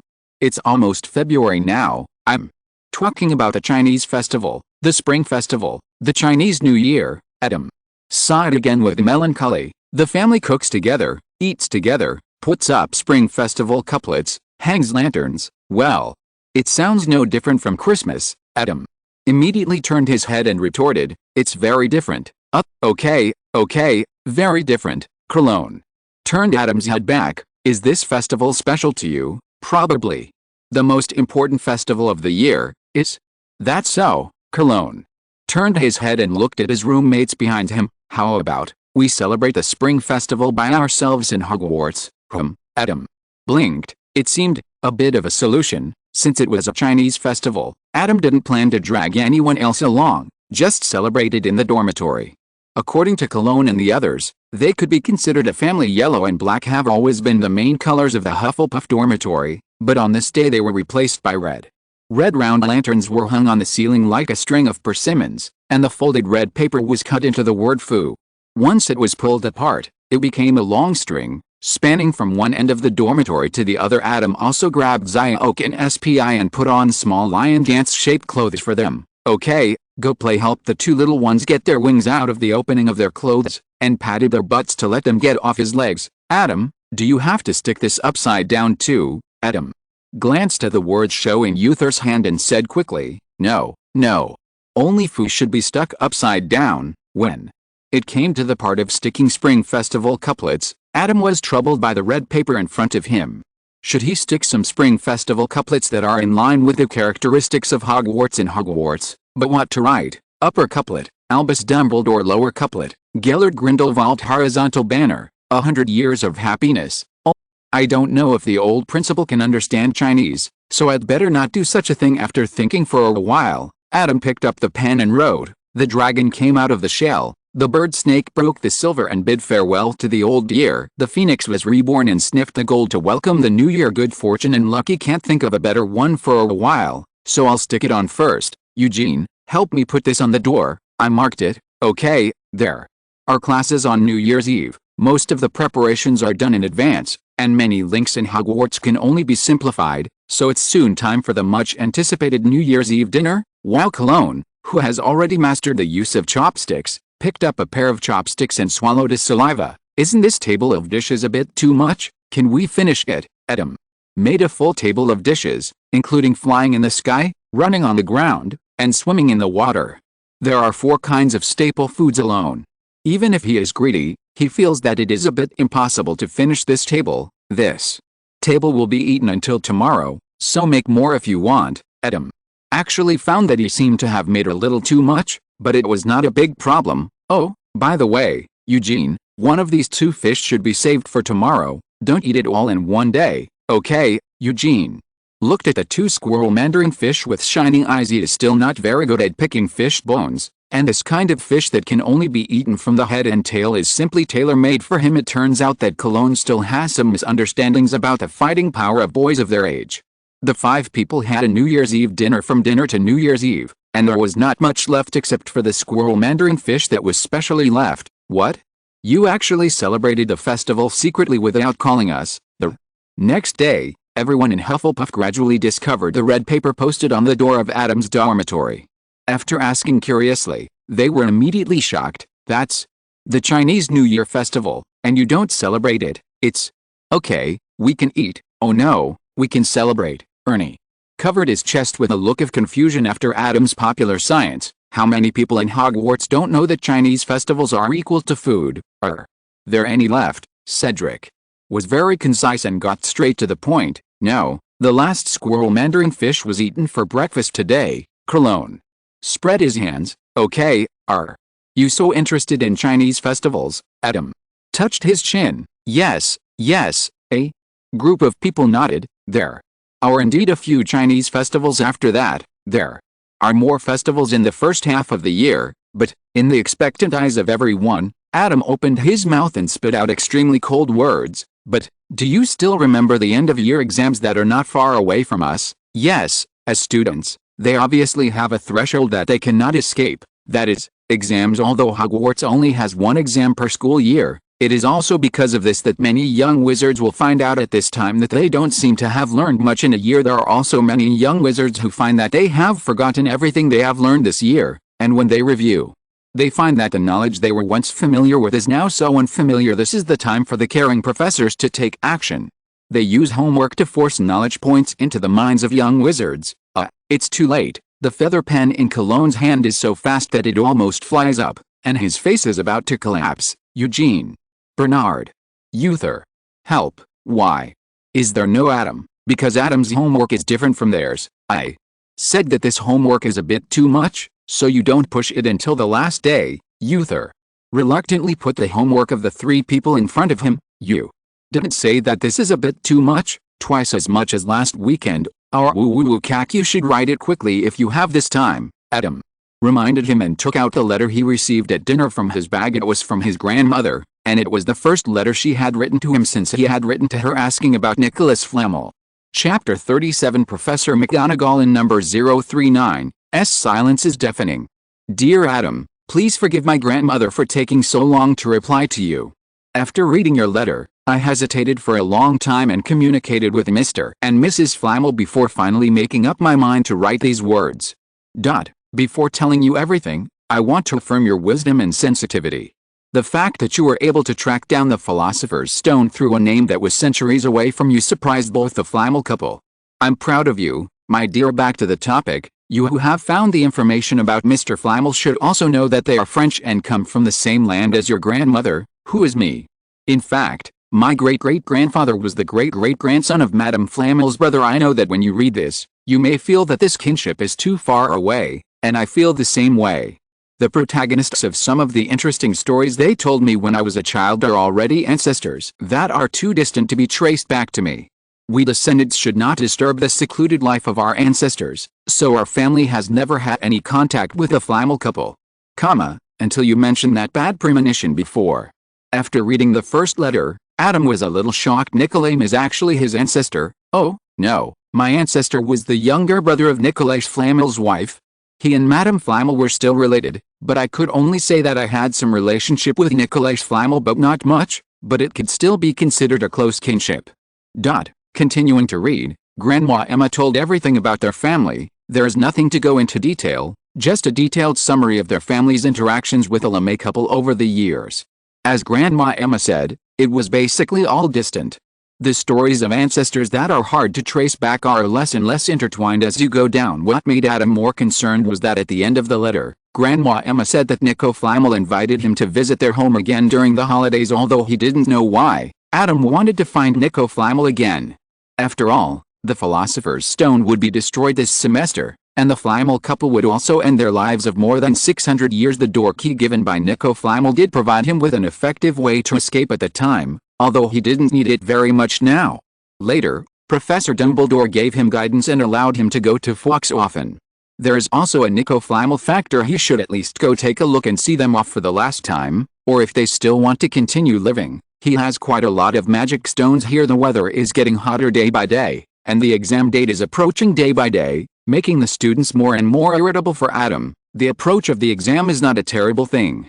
As the weather gets warmer, he has more energy to review the problems encountered in the year of study. After completing the tree magic practice, Professor McGonagall, where will the objects casted by the disappearing spell go? During the after-school tutoring session, Adam asked a question that he had been curious about for a long time. Good question. The truth is, no one knows, Professor McGonagall said. Since the invention of this spell, there has never been a precedent for the object that has been casted with a disappearing spell to appear in front of people again, even a wizard who can appear it. Professor McGonagall was silent for a moment and looked at Adam deeply. My advice is, it's best not to cast a vanishing spell on a wizard, Professor. I know that it takes a while for the spell to take effect, and this time is enough for the other party to react and fight back. Adam nodded. I mean, can we explore where the vanishing curse leads to in this or a similar way? Professor McGonagall paused before speaking, not knowing whether to first clarify that she did not mean what Adam understood or to first explore the last question raised by Adam. You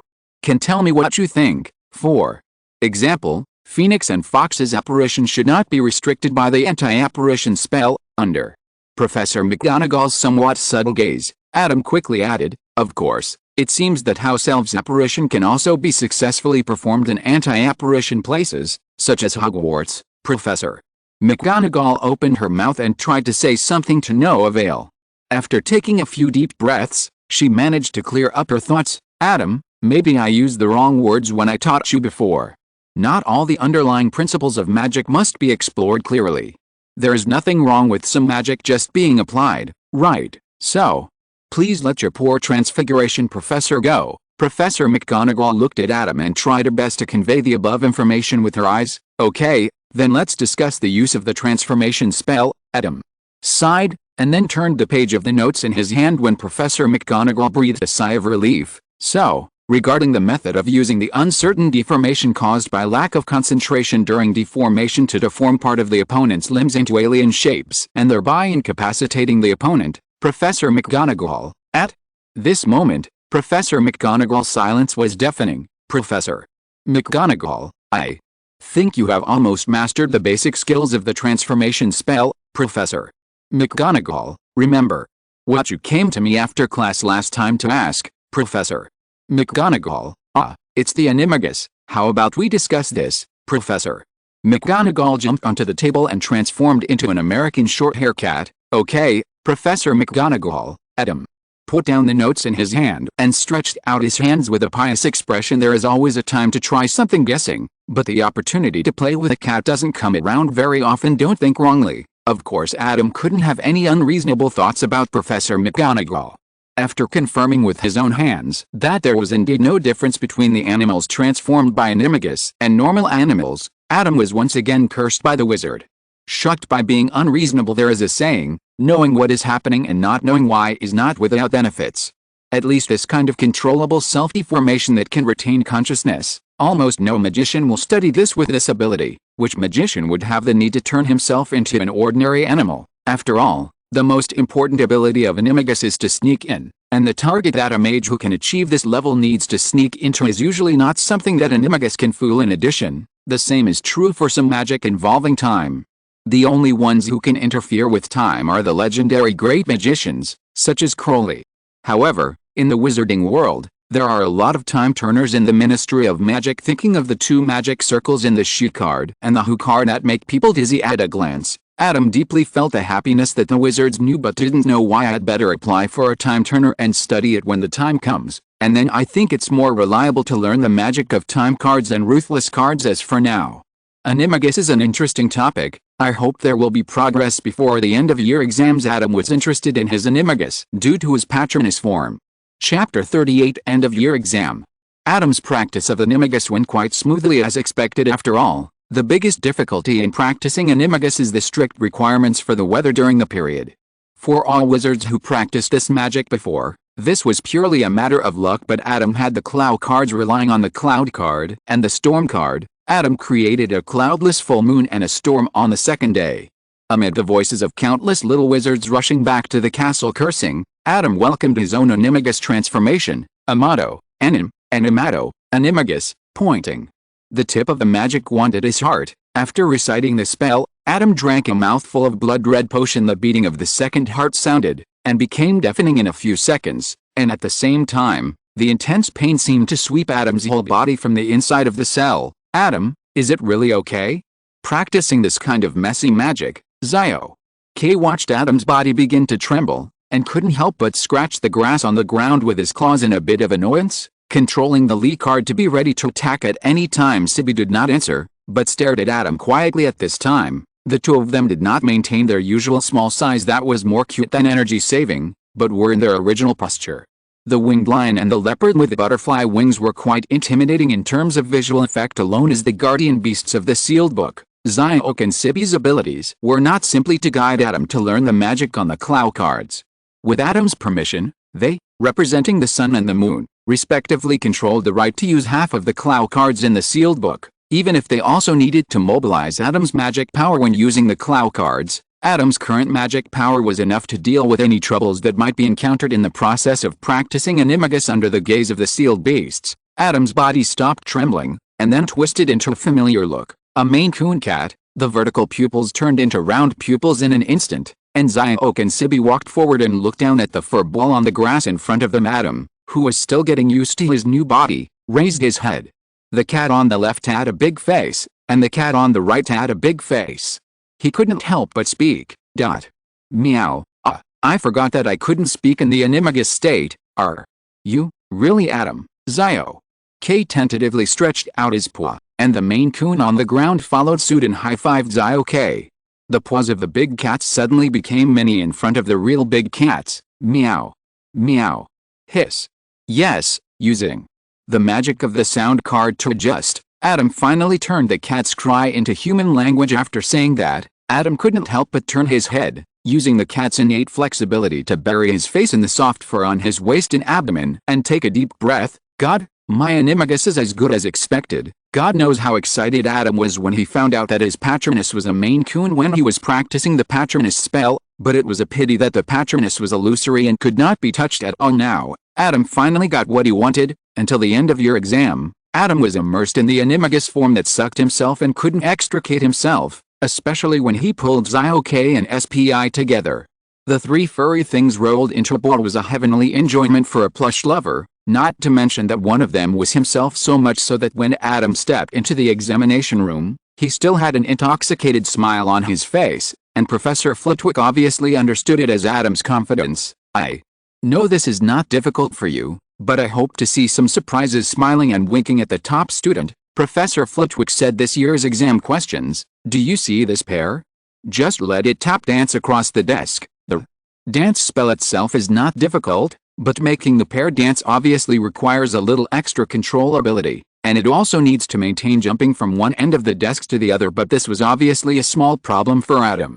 With a good mood, he waved his wand briskly, and a plate of pairs held hands and tap dance side by side on the desk, and a set of teapots in the corner of the desk provided accompaniment for them. After a dance of river dance, the pairs bowed to everyone to take their leave, and Professor Flitwick gave applause and a big "Oh, outstanding." With great satisfaction, the test of the Transfiguration class was to turn a mouse into a snuff bottle. The snuff bottle that Adam turned into was warm and delicate, and the pattern on it was a scene of 4 cats swatting butterflies. There was also a Maine Coon cat taking a nap in the corner, and a butterfly landed on the tip of the cat's nose. Professor McGonagall looked at the snuff bottle for a long time, feeling that she really regretted not being able to spend money to buy this snuff bottle, And then she also put an O in the score column as the exams ended one by one. The moods of the little wizards were different, and their final scores could almost be seen from everyone's expressions. It seems like everyone's grades are good. After taking the history of magic exam, they returned to the dormitory. The atmosphere was peaceful. Apparently, all the students in Adam's dormitory didn't have to worry about failing. The only thing I'm a little unsure about is the history of magic. After all, I didn't listen much in class, and I don't know if I made any mistakes when I was memorizing it quickly before. But most of them should be correct, and at least I filled them in. Cologne raised his head proudly with his hands on his waist. Although he was a little embarrassed when he was making up his homework, he was not afraid of the grades. From now on, until the results come out, it's vacation. What do you think? Bernard looked around curiously. Fishing. Eugene pulled out a fishing tackle bag from somewhere. He had wanted to go fishing since the Black Lake thought, but his grades were not good enough to be extremely confident in himself, so he endured it until the end of the exam. I don't know. Just catch up on your sleep.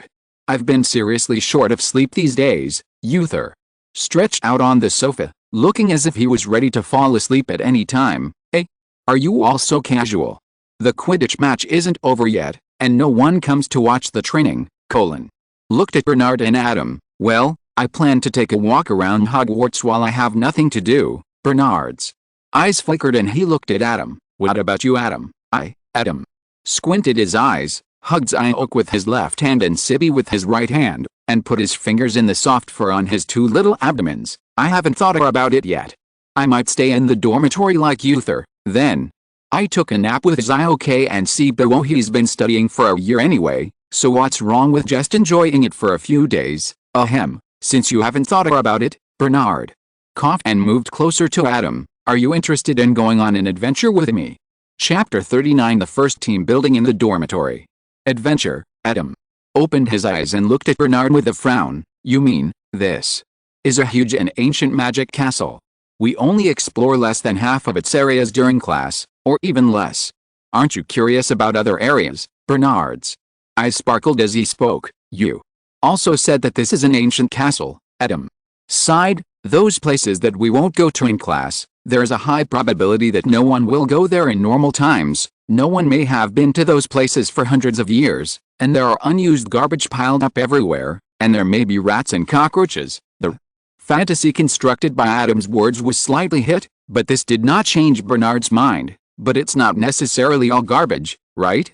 Think about it. Discovering the treasures left by wizards in ancient times in these dilapidated rooms and secret passages. In fact, if a treasure left by an ancient wizard is really discovered, there is a high probability that it will contain a curse. Believe me, as a descendant of the pharaoh, Uther naturally brings a layer of credibility when he talks about this topic. So, there really is a curse on the pharaoh's treasure. Cologne looked at him curiously and received a subtle smile. Well, I didn't mention it before because I thought it was a bit offensive, but now that I've brought up this topic, Adam couldn't help but look at Uther. What do you think of the coffins and mummies of the pharaohs in the museum? How do you look at it? Just treat it as a cultural relic after all. The afterlife and the underworld are just myths that no one knows whether they are true or false. Uther shrugged his shoulders. In fact, although it hurts a little bit, it's not all bad for us. That's all I can say. Is this so? Although he was a little confused about what Uther was referring to, since he said that, Adam just nodded and stopped asking. Wait, no one is interested in the proposal I just made. Bernard was still a little unwilling. Give up. Hogwarts has never lacked students with a spirit of exploration. Those areas that can be entered freely are obviously unlikely to have what you are looking for. In other words, are there areas that are prohibited from entering? Facing 4 pairs of eyes, Bernard shrugged innocently. I just said that casually. Adam sighed. Where do you want to go? Well, Bernard frowned and thought for a long time. It could be seen that he had not thought deeply about this issue before. He just wanted to do it simply because he thought about it. I remember when school started, Professor Dumbledore warned us not to go to certain places. That corridor on the 4th floor. Adam's heart twitched. He was thinking about playing with a cat just now. Now you are dragging me into PK with a real Lord Voldemort. Is it a bit too exciting? I think it's better to go to the Forbidden Forest. There was no abnormality on the surface. Adam touched the cat and said, "I heard that there are many magical animals and plants inside, even unicorns and centaurs. I want to see it." Is Adam interested in magical beasts? Looked at Adam and suggested with some joy, "Then why don't you come to my house during the holidays? I'll take you to see several of our farms. There are many magical animals." "Oh? For example?" Adam's eyes lit up slightly. "Such as the moon-crazy beast, the silent bird, the billowbug." Just when Adam was a little disappointed, he heard Cologne say, and sniff, "I will definitely visit your home if I have the chance." Adam sat up immediately, looked at Colin and nodded firmly. "Okay, anyone interested in the Sphinx?" Uther touched his chin and suggested, "Why don't we find a chance to come to Egypt together? Sounds good, but if you want to go abroad, you should be with your family, right?" "Uther, how will we contact you after you return to Egypt?" "By owl, perhaps. We can take the path of the International Magic Cooperation Department." After everyone had finished discussing, Bernard weakly raised his hand and asked, "So, are we still going to the Forbidden Forest?" "Go ahead," Adam sighed, otherwise he would be really afraid that Bernard would sneak into Voldemort's presence and be bitten by him. That thing couldn't be dealt with a few guns or white phosphorus grenades, even if it was something as exciting as going to the Forbidden Forest. No one planned to get up early the day after the exam, including Bernard, who was quite interested in the matter. So, after eating breakfast and lunch together, the 5 people in the dormitory gathered at the entrance of the Forbidden Forest. Speaking of which, if Cologne doesn't feel interested in watching the training alone, just come with him. "Why are you guys here too?" Adam looked at someone who said he wanted to catch up on his sleep and someone who was going fishing. "After all, it is the dark forest of Hogwarts. I was quite interested in it after hearing what you said yesterday." Uther took out his wand decorated in Egyptian style with curiosity on his face, "And I went to bed too early last night. I slept until just now, and now I can't sleep anymore. Why don't we get up and move around? Do you think we will be attacked? Why? Do you look like a potential danger too?" Exclamation mark. Looking at Uther, who was eager to try, Adam felt speechless. "I heard that the Forbidden Forest is very dangerous. I am worried about you." Eugene also held the wand. His height and resolute face, which were the most outstanding among the 5, revealed a reassuring atmosphere if Adam had not seen him smash everything at hand at the cockroach when he saw it in the bathroom incident, and at the same time he looked like he wanted to fly. The sense of security brought by Eugene would have a better effect on him. "Is this the first collective action of our dormitory?" Cologne looked very excited and waved his wand. "I can already imagine the scene of everyone fighting the monsters in the Forbidden Forest together. Ahem, it's better not to happen, that kind of thing." Adam couldn't help but say, "Anyway, it's a good thing for everyone to act together. At least we can take care of each other. Our first step is to avoid the side of the gamekeeper, that is, the half-giant who brought us to Hogwarts at the beginning of the school year." Bernard skillfully cast a disillusionment spell on himself, and his body immediately blended into the surrounding environment like a chameleon, and no clues could be found without careful observation. "Does anyone need help?" "I know the disillusionment spell," Uther said, and cast a disillusionment spell on himself. Just when Cologne and Eugene were helplessly planning to ask the two for help, Adam suddenly stretched out his hand, and a wand taller than his appeared out of thin air in his hand. "Ahem, brothers, I want to take this opportunity to clarify a misunderstanding with you. I originally wanted to get along with everyone as an ordinary person, afraid of scaring everyone, but after getting to know each other, I found that everyone's identity and background were more outrageous than the other. Since that's the case, he won't pretend anymore. He's laying his cards on the table. He is crossed out, the magic boy, crossed out, Kuro the magician Kawaii." Chapter 40 Spider's Shadow. Of course, Adam couldn't tell everything about Clow. He just explained that his parents were indeed ordinary people, but not muggles but squibs. At the same time, he only knew that his grandparents were not ordinary people after receiving the letter from Hogwarts. Although he was misunderstood before, he never found a good time to clarify. In addition, regarding the Clow Cards, Adam explained that it was a family inheritance in China, and Uther accepted it quickly, and well, it seems that Egypt probably has a similar inheritance to what Adam made up. "So, I'm the only one in the dormitory who is a real ordinary person." Bernard was a little disappointed, and Adam comforted him. In fact, There is no difference between my birth and that of ordinary people. I came into contact with the wizarding world after I was 11 years old, that's true. But Adam, you can adapt to the life of wizards so quickly, it must be related by blood, right? This kind of thing should be related to Adam's personality. Can blood really affect this kind of thing? Okay, now the more important thing is to make us two invisible, right? Cologne helplessly interrupted the communication between the two invisible people. So, Adam, you chose to clarify now because you have a better way. Eugene looked at the wand in Adam's hand. You're right, Adam held the wand of darkness in one hand and held a Clow card between two fingers in the other hand. There were no people or animals on the card, but a scene similar to that seen in a kaleidoscope, with a gem in the center, the Clow card called the illusion card, which can create any illusion. When no one controls it, it usually shows people's most fearful things. The seal is lifted, the sun's spike hit the card, and a gem broke away from the card and floated above the wand of darkness. At the same time, the kaleidoscope pattern that seemed to change all the time spread out with a Clow card as the center, wrapping everyone in it and slowly disappearing. Okay, Adam still held the wand of darkness in his hand, motioning Eugene and Cologne to look over. When the illusion card takes effect, you can see a gem-like illusion floating above my wand. When the gem disappears, it means that I have lifted the magic of the illusion card. Okay, after getting ready, Bernard volunteered to walk in the first place, Cologne walked in the second place, Adam and Uther followed behind them, and Eugene was responsible for the rear. It does look like a very primitive forest. There are many magical plants and magical animals living here. Cologne touched a liquid grass at his feet, the feces of the moon beast.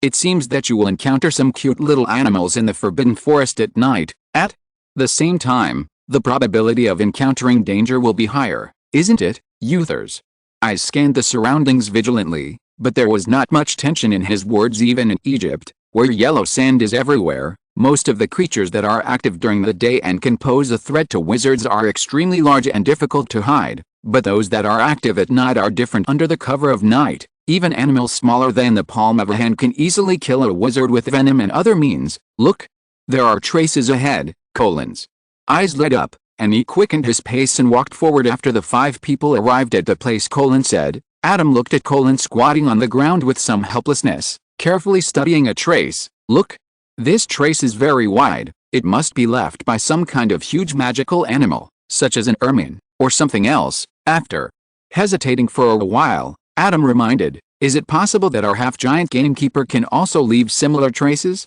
And this trace leads directly to the outside of the Forbidden Forest, and this place is so close to the edge of the Forbidden Forest, how could a huge magical animal run here to move around? Huh? Colin was stunned, and restored Hagrid's body shape in his mind, and compared it with the traces here. It was a perfect match. I just made a random guess, continuing to walk into the Forbidden Forest. Perhaps because it was afternoon, they did not find many magical animals, only a group of deer.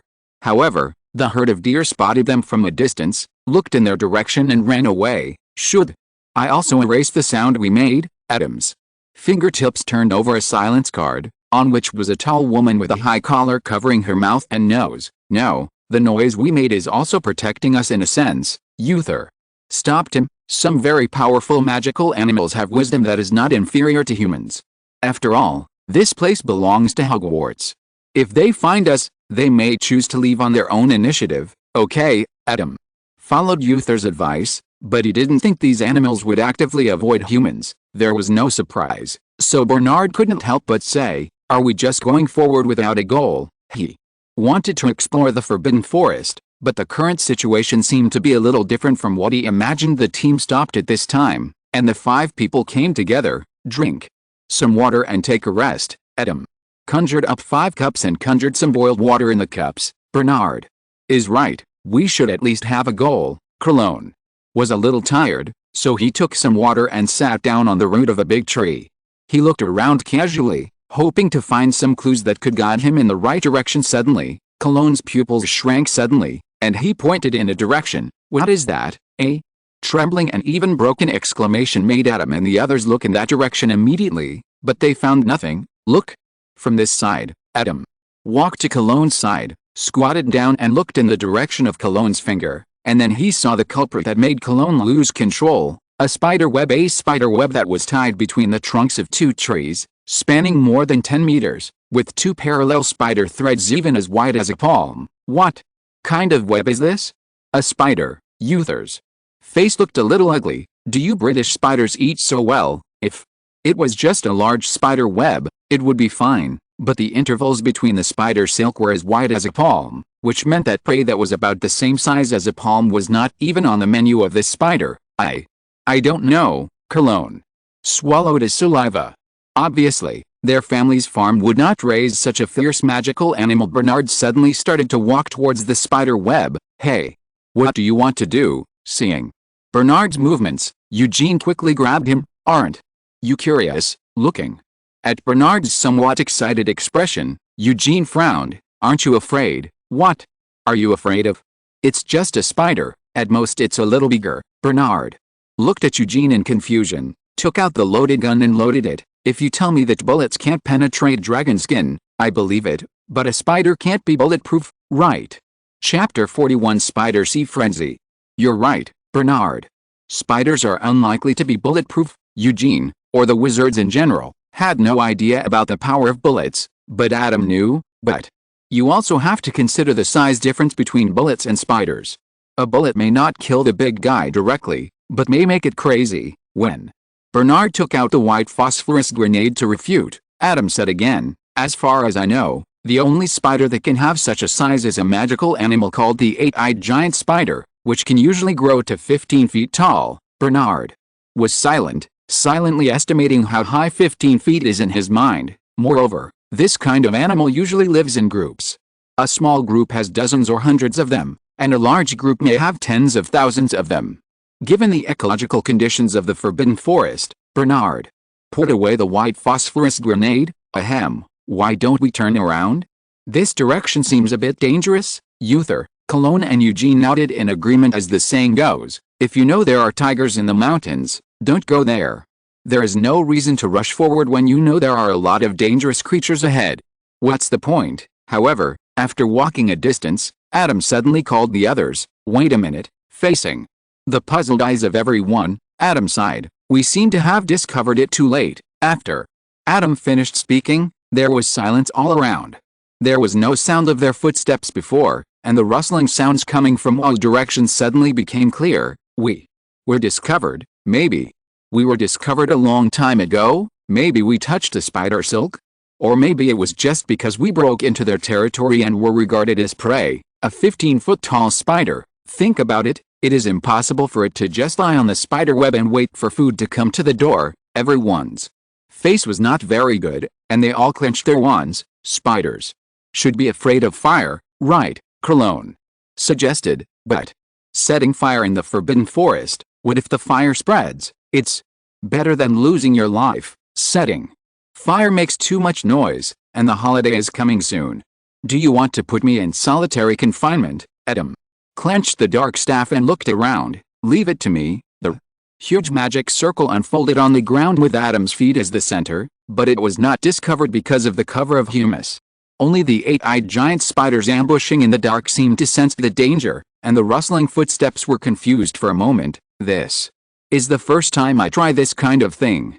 If it doesn't work, I'll have to ask the tree to do it myself. Adam waved the dark staff in his hand, and the magic power poured into the magic circle under his feet like a tide, and poured into the tall trees around under the astonished gaze of Cologne and the other 3. The surrounding trees suddenly moved like animals, swaying their branches one by one, and the roots buried deep underground drove the soil to roll continuously as they grew wildly, spreading towards the distance. The next moment, creepy roars came from all directions. Are those all 8-eyed giant spiders? Cologne's face turned pale. What kind of magic is this? Uther's face also turned pale, but he still looked at Adam in surprise. Tree cards can manipulate trees. Adam looked serious.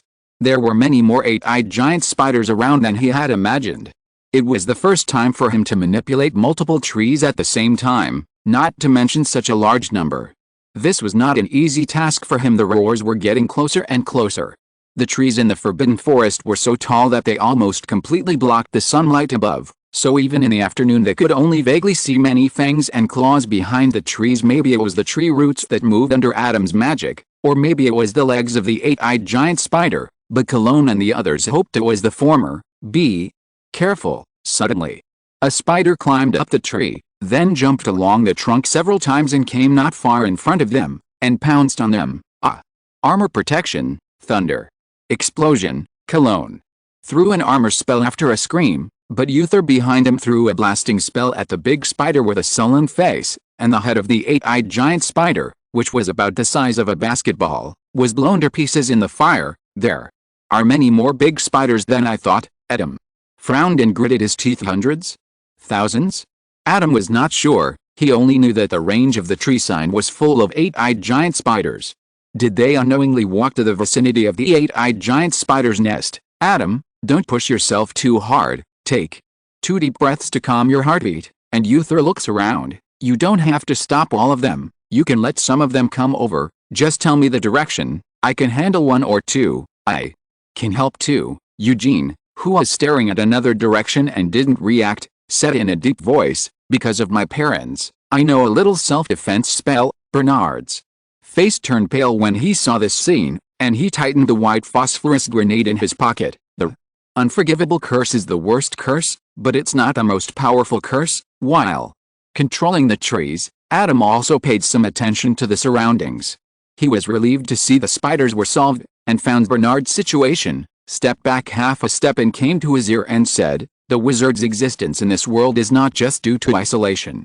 Don't be too superstitious about the power of technology. Bernard glanced at Adam and nodded. East. Adam suddenly reminded, which direction is east? Shattered to pieces, Eugene used a spell to smash half of the body of the acromanthus, and then used 2 more shattered to kill the acromanthus that lost its balance. Looking at Cologne, who was still confused, Uther, who also couldn't tell the directions without a reference, shook his head. Those who are capable of dealing with the acromanthus should be responsible for a fixed direction, so that Adam can remind them. Okay, Eugene nodded. I know the freezing spell, which should be able to delay the acromantula. Cologne's pale face flushed a little.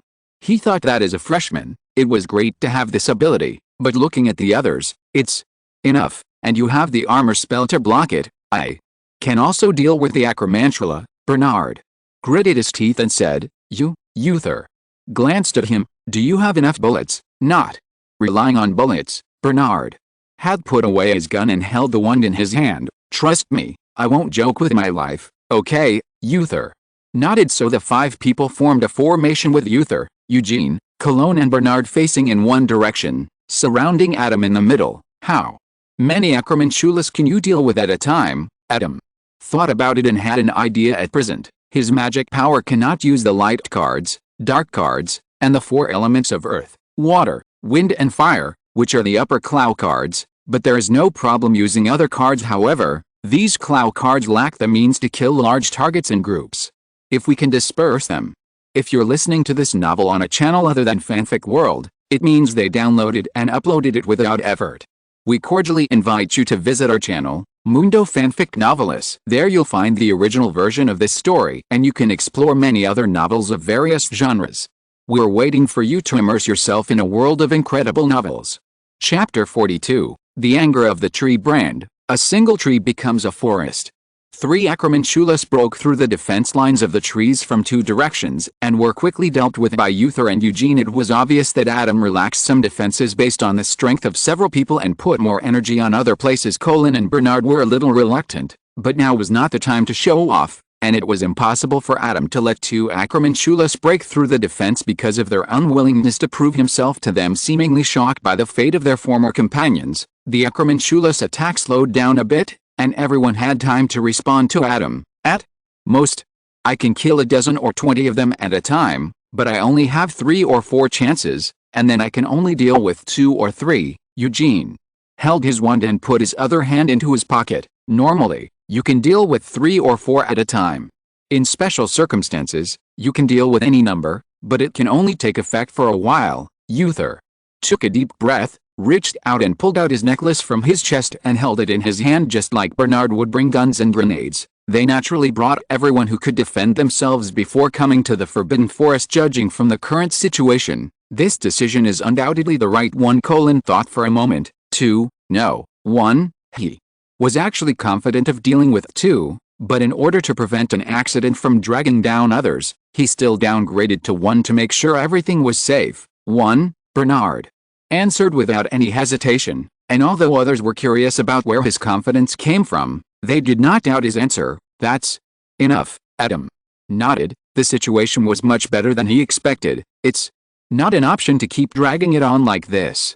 There are at least hundreds of Acromantulas out there. After hearing the news, everyone looked a little ugly. Have all these ghosts gathered here? I'm afraid we have reached their lair. Perhaps when we walked in this direction before, there were many Acromantulas staring at us in the dark. Bernard's guess made everyone feel chilly, and Uther held the one tighter. It's too late to say this now. Adam, tell me what you think. I can fix them, but it'll take a while. How long? Eugene was concise and to the point. A moment, maybe 3 or 4 seconds, then don't use it directly. I can't maintain my magic in these few seconds, and now the trees outside are dragging at least hundreds of Acromantulas. Adam listened to the gasps from all around and continued, I will control the trees later to kill the Acromantulas to scare them, and then collapse them to form a barrier, but there will still be Acromantulas to break through.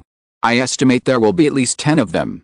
If they break through to us, I understand. Leave it to us, Uther said with a smile. If it doesn't work, we will set fire to it. Cologne is right. It is better to be imprisoned than to lose his life. The key is, can such a big spider really be driven away with fire? I know the fire spell. Cologne's question was solved by Uther with one sentence, and the 4 of them looked at Adam. Just go ahead and do it. Good. Adam closed his eyes and tried his best to control the trees, then suddenly opened his eyes. Get ready. The tail of the dark staff tapped the ground, and the trees in all directions rioted. Boom. Accompanied by a series of roars, the trees that suddenly expanded in a circle collapsed, causing the ground to shake slightly. The Acromantula paused for a moment, then it was quiet for a moment, and 3 huge black shadows climbed up the trees to form a tree. The barrier is flying towards everyone. Fortunately, there are only 3. Just as the 4 of them were thinking this, 2 more black figures couldn't help but climb over the barrier, followed by 4 more. We must deal with them as soon as possible, otherwise the Acromantula behind will rush up. After seeing that nothing is wrong, this idea appeared in the minds of 4 people at the same time, and each raised his wand. Shattered to pieces, thunderbolt, explosion, the ice freezes, heartbreaking, and bone-cutting, and Adam did not dare to delay at all. The seal is lifted, the rod of darkness hit the tree card, and countless vine branches spurted out from the card. The tree card elf, whose body was only covered by leaves, slowly opened his eyes under the cover of countless greens, and looked at Adam tenderly. It's too late to say more. Use your magic to surround these spiders. Adam has already drawn the Clow card. A puzzle card with a maze on its face can create a large-scale maze. First use 3 cards to circle the Acromantula within a certain range, and then use a maze to put them in. Relying on these 2 Clow cards to trap the Acromantula in the maze, they can take the opportunity to escape. Shupe reached out and gently grabbed Adam's hand. No need to bother. Although the tree card does not belong to the upper Clow card, it still belongs to the strong one among the Clow cards and has the ability to speak. She looked at the group of spiders that were rushing towards them one after another, and a stern look flashed in her eyes. Get rid of them all. The tree card did not control the surrounding trees. Adam felt his magic power being mobilized by the tree card, and then a sapling burst out of the ground. In the blink of an eye, it grew to the point where 4 or 5 people could not hug it. Seeing the unrounded trunk and the aerial roots hanging from the tree, Adam was stunned. Banyan tree. Before Adam could react, the tree card had already controlled a grown banyan tree to launch an attack. Countless aerial roots flew towards the 8-eyed giant spiders. The soft and slender aerial roots were much more flexible than tree roots. The sharp front ends made by magic directly pierced into the bodies of the dozen 8-eyed giant spiders. The next moment, tree roots, branches, countless indistinguishable structures emerged from the eyeballs, spinnerets or joints of the 8-eyed giant spiders. Not long after, it became a small banyan tree, and then took root in the soil and grew rapidly. So the tree card had more aerial roots that could be controlled. After the tree card took over the battlefield, The people who were finally able to relax and free up their hands had just taken a few breaths, and their hair stood on end when they saw this scene. Not long after, the tree card finally stopped and looked at Adam. They ran far away. If you chase them, your magic power will be consumed. Too much? Adam's face was pale. This is enough. In fact, even if he didn't chase them, the consumption level could be said to be a little beyond Adam's expectations. Of course, the power of the tree card also exceeded his expectations. Looking at the spectacular scene of a single tree forming a forest in front of him, Adam opened his mouth and found that he couldn't think of anything to say for a while. Protect yourself well. Come to me next time you are in danger. The tree card touched Adam's cheek and returned to the Clow cards amid the flying vines and branches. What was that just now? Uther spoke with some difficulty. It's the elf in the Clow cards. Adam looked at the tree card in his hand. Each Clow card has its own life. They are all living magic itself, so the Clow cards can act on their own and exert extremely powerful power. Oh, Uther nodded, and said nothing more in front of the Clow cards. Then, as if he suddenly remembered something, he looked at Bernard with a complicated expression. Chapter 43, Bathroom Chat. Bernard and number 039's doubts. Following Uther's actions, Eugene and Cologne also looked at Bernard. Apparently there was more than one blind student who had just noticed who Diane in the chaos. Bernard, you just, yes, it's the Cruciatus curse. Bernard admitted this frankly and looked at the roommates in front of him. Are you going to report me to the Ministry of Magic? In the previous Popular Science, he already knew that casting the unforgivable curse would lead to entering Azkaban, the wizard's prison. Everyone was silent for a while. Those who cast the unforgivable curse cannot be forgiven. Adam, who had already put away the tree sign, suddenly spoke. But Bernard just cast the Cruciatus curse to protect us, wizards. Laws do not include emergency provisions, but the reason why such laws exist is because people need them, and from the perspective of general morality, they believe that such behavior should not be punished. Obviously no one can do anything to report Bernard's behavior of using the unforgivable curse to protect everyone. After a period of silence, Adam spoke first. Why don't we go back first? Although this is deep in the Forbidden Forest, we are still making a lot of noise. Agree. Can I ask why you chose to cast the unforgivable curse in front of us? In the evening, Adam deliberately postponed his bathing time, and Bernard made the same choice tacitly. At this time, there were only two of them in the bathroom. Of course, because the topic discussed was a bit sensitive, Adam also blocked their voices with a silent sign, so that these words could not reach the ears of a third person, even if it was a portrait, a ghost, or Peeves. It was a matter of life and death at that time, so of course I used whatever I knew how to do. Bernard turned to Adam and lathered himself. Eugene and Uther both said at the time that they had the means to deal with it, and the situation was far from as dangerous as you said. Adam was not fooled by him. Although you know the unforgivable curse, if you were more careful and practiced it secretly, you could still hide it. Why would you take the initiative to expose it, then? Why did you cover me before? Bernard turned his head and met Adam's eyes. Those who cast the unforgivable curse cannot be forgiven. You have said so yourself. This is not the first time you have seen me cast the unforgivable curse, is it not? The last time I cast the Cruciatus curse, it was not for self-protection, so why did you turn a blind eye to my behavior? Adam closed his eyes. The last time I saw Bernard casting the Cruciatus curse, it was in an abandoned classroom where Adam had raised several pots of mandrakes at the end of the corridor, where the sunlight was good enough. But when passing by a certain classroom, I noticed the fluctuation of magic power, and heard the heartbreaking sound before opening the door. It's a familiar voice without opening the door. Adam stood at the door for a while and then moved forward. Unexpectedly, Bernard actually knew. So, you really did it on purpose? I did do it on purpose. Your movement trajectory is not difficult to guess as long as you observe carefully. Bernard shrugged, raised his head and let the hot water flow down, flowing over his eyes, mouth and nose. What on earth do you want to do? Don't you know it's dangerous? Where's the danger? Bernard opened his mouth, and hot water poured into his mouth, making his words somewhat slurred. Adam finished lathering up the soap, put it aside, and looked directly at Bernard. Whether it's me or Eugene, if any one of us reports to the Ministry of Magic, with just a flashback spell, you will have to stay in Azkaban and be neighbors with Dementors for the rest of your life. Do you expect your parents to threaten you?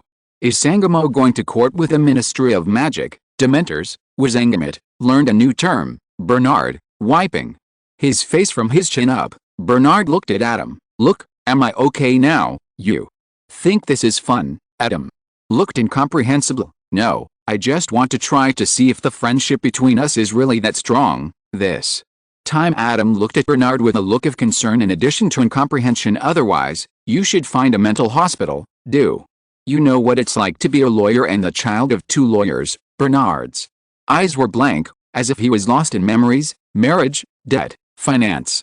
My parents actually don't allow me to see their documents, but as a child, the more I am not allowed to do something, the more interesting it becomes. So, when I was a child, when others listened to fairy tales, I was exposed to many more real stories in my life. Other children watched the princess and prince living a happy life, but what I saw was a certain emotional relationship. The betrayed woman stored the broken body of the scumbag in the freezer. Adam swallowed. So, I have been thinking, are the emotions between people really that strong? Are there really such sincere, so pure, and so beautiful emotions between people? Or is everyone carrying a hypocritical and beautiful attitude? Mask, using words like love and friendship to cover up the entanglement of interests? This curiosity has always been with me. In fact, I am very grateful to Hogwarts for giving me this opportunity, otherwise I think I will do something wrong in the future. Very good thing. Adam couldn't help but ask, do your parents have a bad relationship? I actually don't find anything wrong with their relationship. Although there are frictions, they are minor differences in normal life.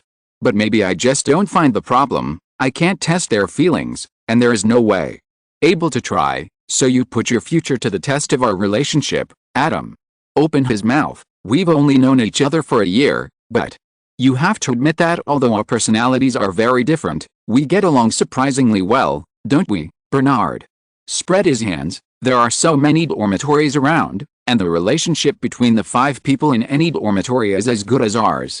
Although there have been some frictions between us, they have been resolved very well. This relationship between roommates is simply perfect, and that between my parents, the marriage between them is exactly the same. I still can't understand it. It doesn't matter.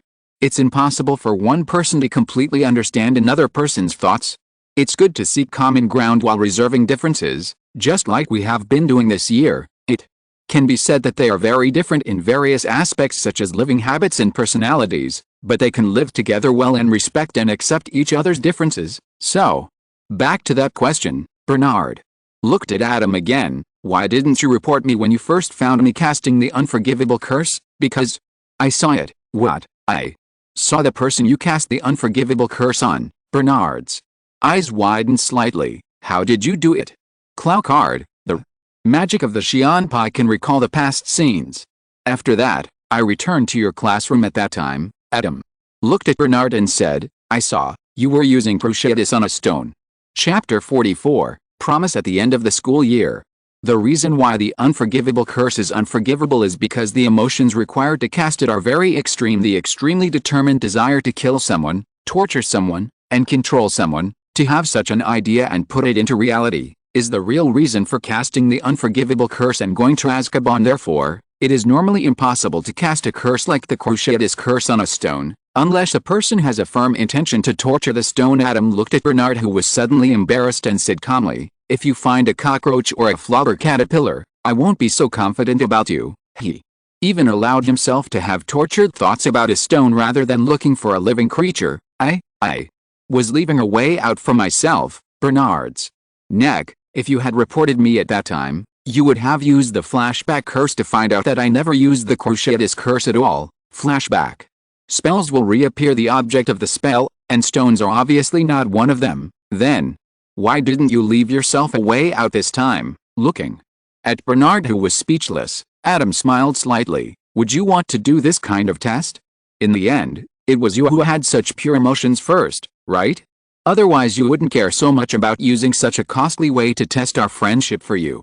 You can just use your own way that won't be affected. Seeing that Bernard was getting angry, Adam immediately changed the subject. Your method of leaving a way out is actually still in the legal system of ordinary people, and the Muggle police have limited methods of collecting evidence. But wizards not only have Veritaserum, they even have conceives that can reproduce memories. Our principals, there is one in the office, Don't think of using a similar method in the future, or you may get into trouble." Bernard was stunned and nodded. "Speaking of which, what are the Dementors and Wizengamot you mentioned before?" "Dementors are the jailers of Azkaban, a kind of, because..." They got a little carried away while chatting. The two of them felt awkward looking at their wrinkled fingers while they were getting dressed back in the dormitory. Just when the roommates were wondering why they took so long to wash, Bernard took the initiative to talk to everyone about what happened during the day. The roommates all showed similar expressions to Adam's when he first heard the reason. "I don't quite understand, but I want to say that I can forgive them." But Bernard's use of the Cruciatus curse to protect them during the day didn't seem to be something that needed to be forgiven. "It's better not to do such exciting things next time," Uther sighed helplessly. "Don't use the unforgivable curse until it's a real life or death situation." Adam's eyes towards Uther changed slightly. "Good boy, why do you sound a little bit like a prisoner?" No one mentioned that incident after that day, and in a blink of an eye it was the end of the school year dinner. During this period, the only news about Harry was that he missed the final Quidditch final, which resulted in Slytherin still winning the title. Dicky Cup. In addition to the house points deducted from Gryffindor due to Harry and others, there is no doubt that this year's House Cup will still fall into the hands of Slytherin. Don't worry about it yet. How about a taro pie? At the teacher's table, Professor Dumbledore announced the current scores of the four houses, while Adam was handing out snacks to his roommates. After giving them to his roommates, Adam also stuffed one into the hands of Cedric, who looked regretful, and it was hot. "It looks like it was just released." Cedric took a bite while it was still hot. The dense taro paste inside and the crispy outer shell complemented each other, which made him feel a lot happier. "Delicious. I recommend putting it on the shelves before he could give Adam any feedback." Cedric saw Professor Dumbledore's performance. Yeah, good behavior, Slytherin." After applauding a few times for the temporary number one in the house, Professor Dumbledore smiled kindly and continued to speak. "When the Slytherins gradually had a bad premonition, however, several recent events must also be taken into account." 50 points for Gryffindor. 50 points for Gryffindor. Gryffindor at 60 points, 10 more points for Gryffindor. During the dinner, the Slytherins were in a daze, especially because the golden and red decorations around them were too dazzling under the candlelight. "What happened?" one Slytherin couldn't help but ask. "Damn Dumbledore, he is blatantly partial." His classmate stabbed his fork into the ribs in front of him angrily. "Shut up, didn't you see that Professor Snape didn't say anything?" The classmate's words did not attract everyone's agreement, but instead drew a blank stare. If Professor Dumbledore really just gave points to those Gryffindors out of selfish motives, how could Professor Snape allow it? But he didn't say anything clearly at all. This is what makes the Slytherins the most angry. The way to add 170 points, if it is made clear, maybe they can also, in this regard, Adam said that children, you should not think about such beautiful things, otherwise your parents will be in danger when Voldemort is resurrected. Although Gryffindor won the final victory of the Academy Cup, the only unhappy person in the entire auditorium was Slytherin. No way. Who made them so hated when they won the Academy Cup before? Cheers. For example, Adam and his friends clinked their glasses with colorful soda to celebrate Slytherin's loss of the House Cup after the year-end dinner. Everything was fine. The whole Hogwarts was immersed in the atmosphere of the holiday. The only episode was probably the report card was issued on the last day of Hogwarts. "Oh my God, Adam, you are really a monster." Colin jumped up behind Adam and looked at him, then wailed, "Everyone is sleeping in class. How can you get an O in history of magic?" Eugene patted Colin's shoulder to comfort him, but after hearing this, he looked down at the history of magic with an O on the report card and silently withdrew his hand. It's better not to continue to stimulate him. Even if none of the 5 people in the dormitory failed, it was a bit outrageous for Adam to get an O in all the subjects, so the other 4 people pressed him to make a delicious meal to comfort them, so they had hot pot that night. At the round table in the dormitory, although the 4 people complained about Adam's laziness, this way of cooking whatever you want to eat was surprisingly popular. "Then we have a deal." After putting the shrimp paste into the hot pot, Uther looked at the other 4 people. "Come to Egypt to visit me during this holiday. We'll try our best." Although everyone nodded, they still couldn't decide on their own about going abroad. It's not about money. None of the 5 people present have a lack of money, but their parents can't spare the time. They can't fly to Egypt by themselves. "If it doesn't work, I'll ask my dad to negotiate with the British Ministry of Magic. It's Better not to trouble your dad, Adam. Stretched out his hand to stop Uther from thinking further. His father is the Minister of Magic in Egypt. It's better not to take it to the diplomatic level when a few children travel abroad. Let's go back and negotiate with our parents. At least one of my parents should be able to spare time. At the very least, I can ask my grandparents to take me. If it doesn't work, everyone will meet up first and let my parents take me along. Chapter 45. Back home. Goodbye. Most of everyone's parents were at the platform to pick up people, and Adam also found his grandparents on the platform after saying goodbye to his friends. "Oh, dear, how are you at Hogwarts?" After hugging the two old men one by one, Adam showed a pleasant smile. "It's great, I made good friends." "That's good." Em rubbed the top of his hair. "Come on, your parents are waiting for you at King's Cross Station." They were here too. Adam was stunned and took the lead to rush out along platform 9 3/4. Sure enough, he saw Mr. Reed and Ms. Lee staring at this side. Oh, dear Ms.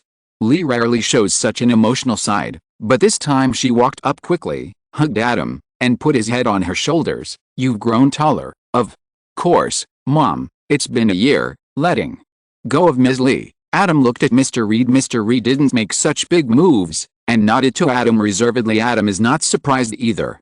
His father's style has changed frequently over the years, and he has a lot of drama. Within 3 days, he will be back to his original state. I just don't know which employee he heard the parenting tips from this time, or what script he got. "Were you in danger at school?" "Some dangerous things do seem to have happened in the school, but they have nothing to do with me." "That's good, Mr. Reed nodded and took out a glass bottle of Coke from his pocket. "Welcome home." Oh, this time it's the father who is cold on the outside and hot on the inside, because the fees charged by British dentists are almost obvious to rip you off. Mr. Reed and Ms. Lee are quite concerned about Adam's dental health. Adam is rarely allowed to drink this kind of sweet sparkling water. Being able to drink happy water in the past really made Adam feel happy despite his now happy water freedom. Adam still reached for the Coke unexpectedly. Mr. Red first avoided Adam's hand, and then put his thumb on the Coke bottle cap under Adam's puzzled gaze. About 10 seconds later, Mr. Reed, who was blushing, silently took out a bottle opener from his other pocket. "Collapse. Thank you, Dad." Adam held back his laughter and took a sip of the Coke. Ahem. Under the smiling gaze of his wife and parents, Mr. Reed coughed twice awkwardly. "It's time for us to go home. You must not have eaten anything delicious on the way, right? A sumptuous welcome meal has been prepared at home precisely because he had guessed this." Adam himself, who was watching his friends in the entire carriage show off their delicious food before leaving, did not move his chopsticks and was deliberately hungry. Okay, to Egypt. During dinner, Adam brought up the idea of going to Egypt for team building with his classmates. Unsurprisingly, the four parents couldn't help but hesitate when they first heard about it. The classmate you are talking about his name is Uther Ramesses. Not surprisingly, this surname attracted the attention of my parents, but my grandparents seemed to have no reaction to it. His father is the Minister of Magic in Egypt. Now, the people who reacted most were the grandparents. Ramses X2 Minister of Magic. X2. The two couples looked at each other, and then there was a burst of information exchange, with Adam correcting their misunderstandings from time to time. A descendant of the pharaoh. No wonder he is the prime minister of the Egyptian wizards. Mr. Reed nodded, then looked at Adam. "If that's the case, then you don't have to worry too much about safety issues. Your mother and I can also find time, but the problem is that both of us are dumb, apparently." Mr. Reed had learned some knowledge about the wizarding world from his parents during this time. Adam hesitated. This seemed to be a real problem. Even if Uther and the others did not discriminate against squibs, Adam did not dare to guarantee that the other wizards they met along the way also did not discriminate against squibs. Although there are places where wizards gather and they are not afraid of traces, if he encounters this kind of thing, he would not be able to take out the dark rod in the Clow card in front of his parents, and then show them a 10-year tree and a 10-second tree. Besides, even if he kills the other party, he can't erase the psychological damage his parents suffered. Hey, it seems that canceling cards can erase memories. No. Could it be that after staying with Bernard, a guy who can be tortured and cuffed for a long time, his thoughts have become dangerous? Well, how could a person with such a pure heart come up with such an idea in his head? It must be Bernard's influence. Then, Let's take Adam there, old. Reed looked eager to try. I haven't been to Egypt yet. I have no objection, but Adam, do you still remember? Emma looked at Adam. Of course, Grandma. Adam winked at Emma and told her not to worry, he hadn't forgotten. What are you talking about, Mr.? Reed's suspicious eyes flickered between his son and his mother. From what employees say, it seems that grandparents and grandchildren can easily become extremely close to each other, and that's an accurate conclusion in Mr. Reed's current experience. It's nothing, Dad. This is a secret between Grandma and me, Mr. Reed looked at the two of them resentfully and took a bite of food helplessly. That night, Adam returned to his room and released Zioke, Sibi and Aries, the owls Adam bought when he went to Diagon Alley with his grandparents before school started. Aries is a male snowy owl. Adam named him Aries with high expectations at the time, and this boy really lived up to Adam's expectations. He usually has a very good personality, is very powerful when hunting, and is also very skillful in delivering letters. When he opened the cage, Adam found that his Aries looked listless. What happened? Huh? Is he hungry? Adam checked and found that the food in the cage was all there, and there was even more left than expected. Loss of appetite?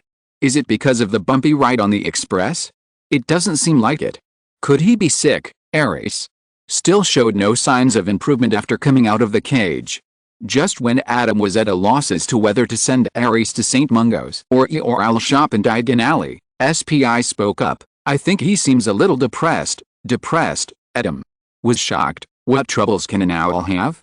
Did I not ask him to deliver mail recently?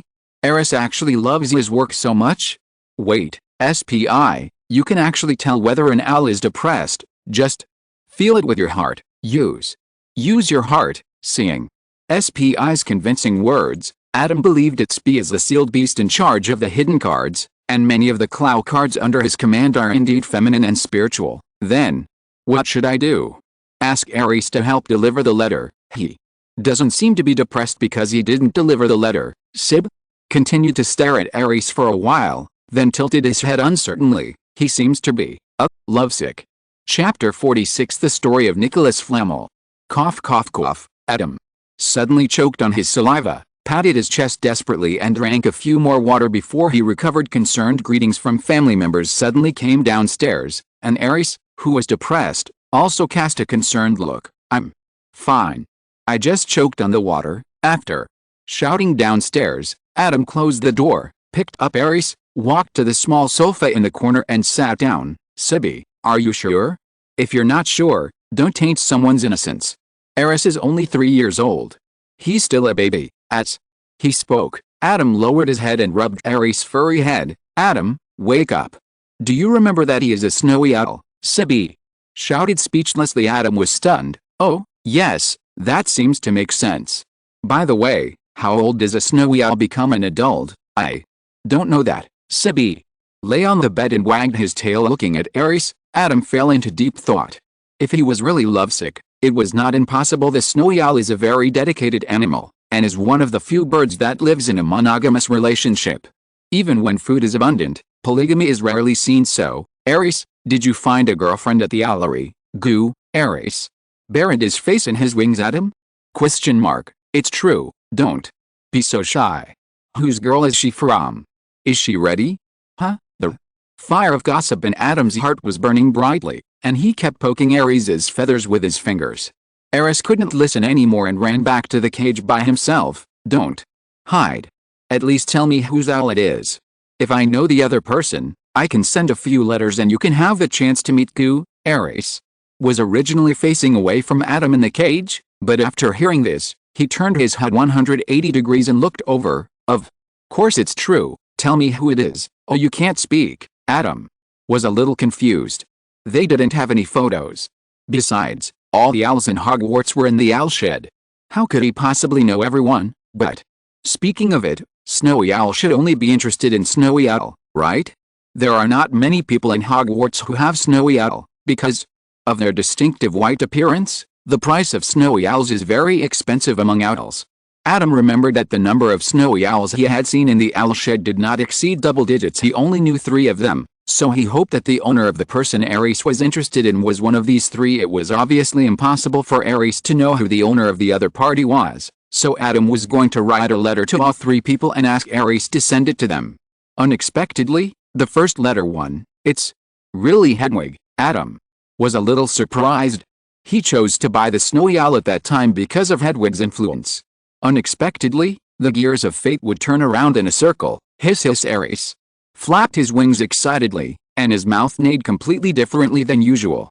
Adam probably knew what he meant after all. Where Harry's living conditions are, how much better can Hedwig be? But what can I do?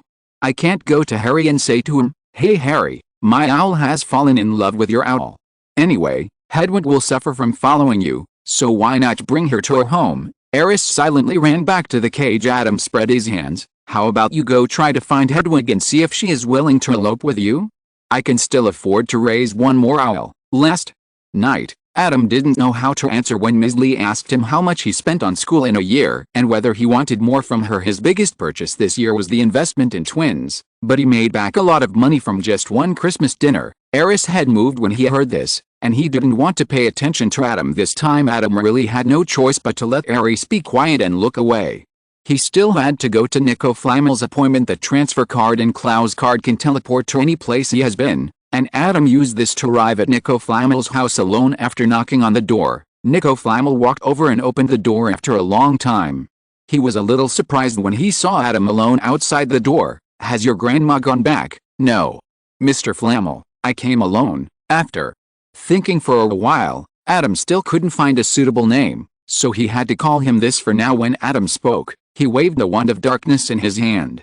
Nico Flamel also noticed this wand with a unique shape, and a trace of curiosity flashed in his eyes, but that was all. "It seems that our little Adam still has many secrets. Please come in." Nico Flamel took very small steps and took almost 5 times as long as Adam to reach the sofa and sit down. "Do you know why I came to you?" Nico Flamel looked at Adam and asked with a smile. Adam shook his head. He really didn't know. The Philosopher's Stone has been destroyed. Even though he already knew about this, Adam couldn't help but be stunned when Nico Flamel said it in person, which was no different from "I'm going to die." "Yes, I'm dying, so I want to find someone to tell my story to.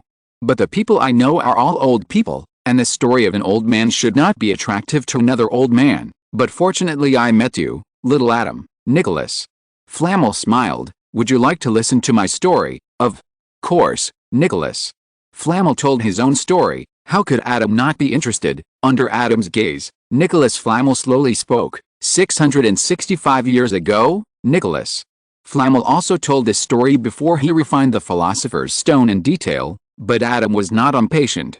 Life in France more than 600 years ago was also very interesting. However, that period of life accounted for too small a proportion of Nicholas Flamel's life.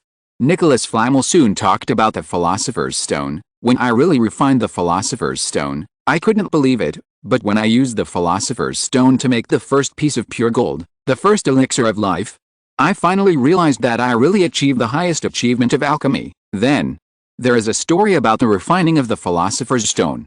It feels a bit like a cool article, but Nicholas Flamel's story does not continue to be cool. This is not the world of Fullmetal Alchemist. The Philosopher's Stone did not bring him powerful power, so Nicholas Flamel quickly hid with his wife amid the covetousness of everyone. Then the story seemed to have reached the part that Nicholas Flamel really wanted to tell. "I was once extremely proud of my great achievement of refining the Philosopher's Stone. In my 665 years of life, almost half of the time was spent trying to replicate the original success. However, after 300 years, I experienced countless failures, and my last hope was shattered. I had to admit that all the honors bestowed on me by the world were just because of an accident. I did not really master the ability to refine the Philosopher's Stone. The Philosopher's Stone was just a wonderful coincidence, nothing more." Chapter 47, Nicholas Flamel and number 039's gift. But just when I walked out of the laboratory frustrated, Peril invited me to join him for dinner, just like he had done for the previous 300 years and more than 100,000 days and nights. At that moment, I finally realized what a stupid thing I had done. I threw aside all the good things in my life and spent 300 years just for a stone. But I seemed to wake up too late. My wife has gone from being a high-spirited young man to a gray-haired, shambling old man. Since then, I have never thought about the Philosopher's Stone and concentrated on living with Peril. We have traveled to most countries in the world over the years, Nico. Flamel drank the red tea, smiled at the curious Adam, and continued, the elixir of life can only prevent people from dying of old age, but it will not stop people from aging. It is like a blessing given by Zeus to Tithonus. So over the years, Perennial and I became osteoporotic. The pace is slow. We can even eat food that needs to be chewed now. Fortunately, the elixir is a potion and not anything else. In addition, we can also drink some black tea, hot cocoa and other things, although my body is aging, even though the people we are familiar with have left us one after another, this world still makes me nostalgic.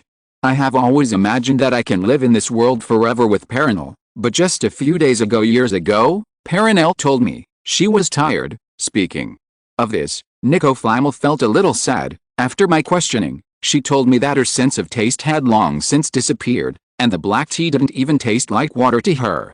She was already tired from continuing to live. From that moment, I realized that maybe we should have set off to the next stop long ago, but we just stayed in a place where we shouldn't stay for so long because of something less important. So, when Dumbledore asked me if he could borrow the Philosopher's Stone, even though I knew the Philosopher's Stone would be destroyed, I still agreed. It's time for Perennial and I to set off for the next stop.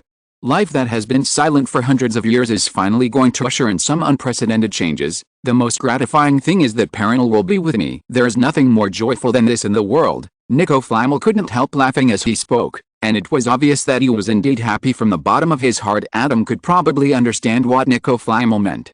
For Nico Flamel, who had lived for more than 600 years, the biggest attraction in the world to him was his wife. If he doesn't have a wife, continuing to live in this world will only mean that he can drink a few more cups of black tea, red wine and the like that he has been drinking for hundreds of years, which means nothing. If continuing to live in this world has become torture for your wife, then embracing death may not be a bad idea for this couple. Death is just another great adventure for the first time. Adam understood the meaning of this sentence so deeply at this moment. Adam gave up the idea of giving Nico Flamel another Philosopher's Stone. He really no longer needed the Philosopher's Stone. I'm sorry it took you so long to hear a story from an old man like me. Please don't say that, Mr. Flamel. I am honored, Adam said sincerely. Not only was he able to hear the intangible gains of being able to hear the life of a legendary figure like Nico Flamel, which benefited him a lot, but there was also the substantive gain of increasing his magic power. Magic is closely related to the soul and heart.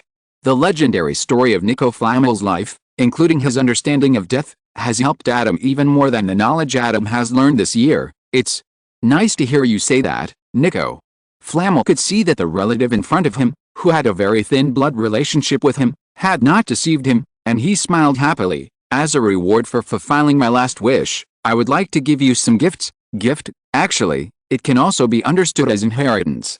After all, the only people in this world who are related to me by blood are you and your grandmother. Adam blinked and watched Nicolaim stand up, walked to the cabinet where the magic stone was previously placed, and waved to him. Come here. Please forgive an old man who is over 600 years old and can no longer carry such heavy things.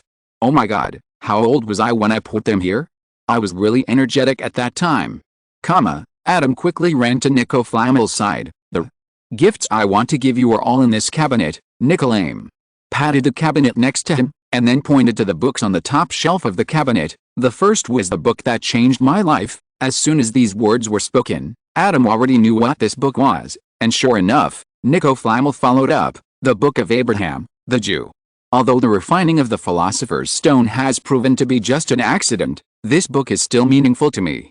I hope you won't use it as a foothold. I will keep it well. Adam nodded solemnly. You don't need to take it too seriously. I was just joking. It doesn't matter if you use it as a table leg. Nico Flamel smiled. The second layer of the cabinet was originally where the magic stone was kept, but now there were several small bottles containing bright red liquid like blood. These are the elixir, and its formula. Nico Flamel took a bottle from it, took a small piece of paper, and put it in Adam's hand under Adam's wide-eyed gaze. Nico Flamel smiled. The existence of the Philosopher's Stone is not a well-kept secret for many people.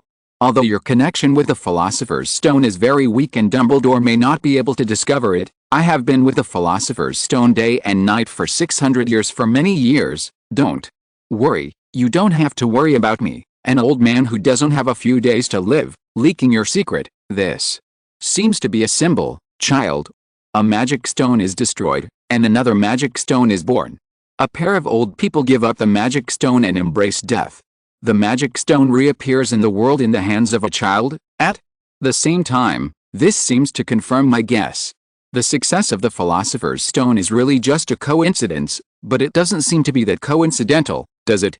This world is so wonderful. Putting the bottle of elixir and formula into Adam's hand, Nicolame said, "Take this, child. I hope you will not make the same mistake as me, and use the life that the Philosopher's Stone brings to you on things that you find meaningful." Chapter 48. The End of Nicholas Flamel. There was another book on the third floor of the cabinet, which was very thick. Nico Flamel asked Adam to take it off the cabinet for him and put it on the table. This is a contact book. With a little nostalgia on his face, Nico Flamel patted the cover of the book. "I heard from Emma that you have just come into contact with the wizarding world, but you should have seen the moving and talking portraits at Hogwarts, right? Although there are few, I have still made some friends. Among them some people were afraid that our lives would be too lonely, so they gave me their portraits. It's a pity that I, an elder, have to leave after only meeting you a few times, so I give this book to you. I hope that the friends in the book can replace me and Perenelle and provide you with some help in your life." Nico Flamel gently pushed the book in Adam's direction. "Every wizard in this book was once a legend, and their lives were much more exciting than mine, an old man who wasted half his life. These portraits took a lot of effort on their part. Although they are not real people, they also have the same thinking skills as themselves.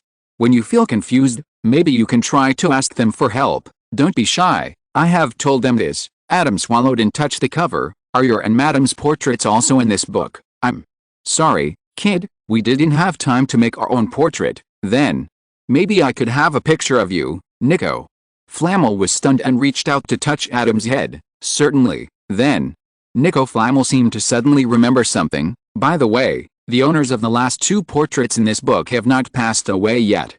If you encounter any danger or difficulty, you can try to contact them through the portraits, if they also have their own portraits around them." 2. Portraits. Who are they? One of them is your headmaster, Albus Dumbledore, and the other is also a kid from Hogwarts. You may have heard his name. His name is Newt Scamander, Sr. "Newt?" Exclamation mark. Adam's eyes lit up, not knowing Adam's psychological activities. Nico Flamel took Adam back to the sofa. Then, "Here's this. Take it, kid. Open it and look." Nico Flamel handed Adam a piece of parchment that looked a little old. Adam unfolded the parchment, and there were dense writings on it. "What's this?" "Including the one under our feet. Here are the addresses of 192 of my properties around the world. Each one is protected by the loyalty charm. I give them to you." Nico Flamel said lightly. While traveling around the world with his wife, in order to ensure safety, he did not choose to stay in a hotel.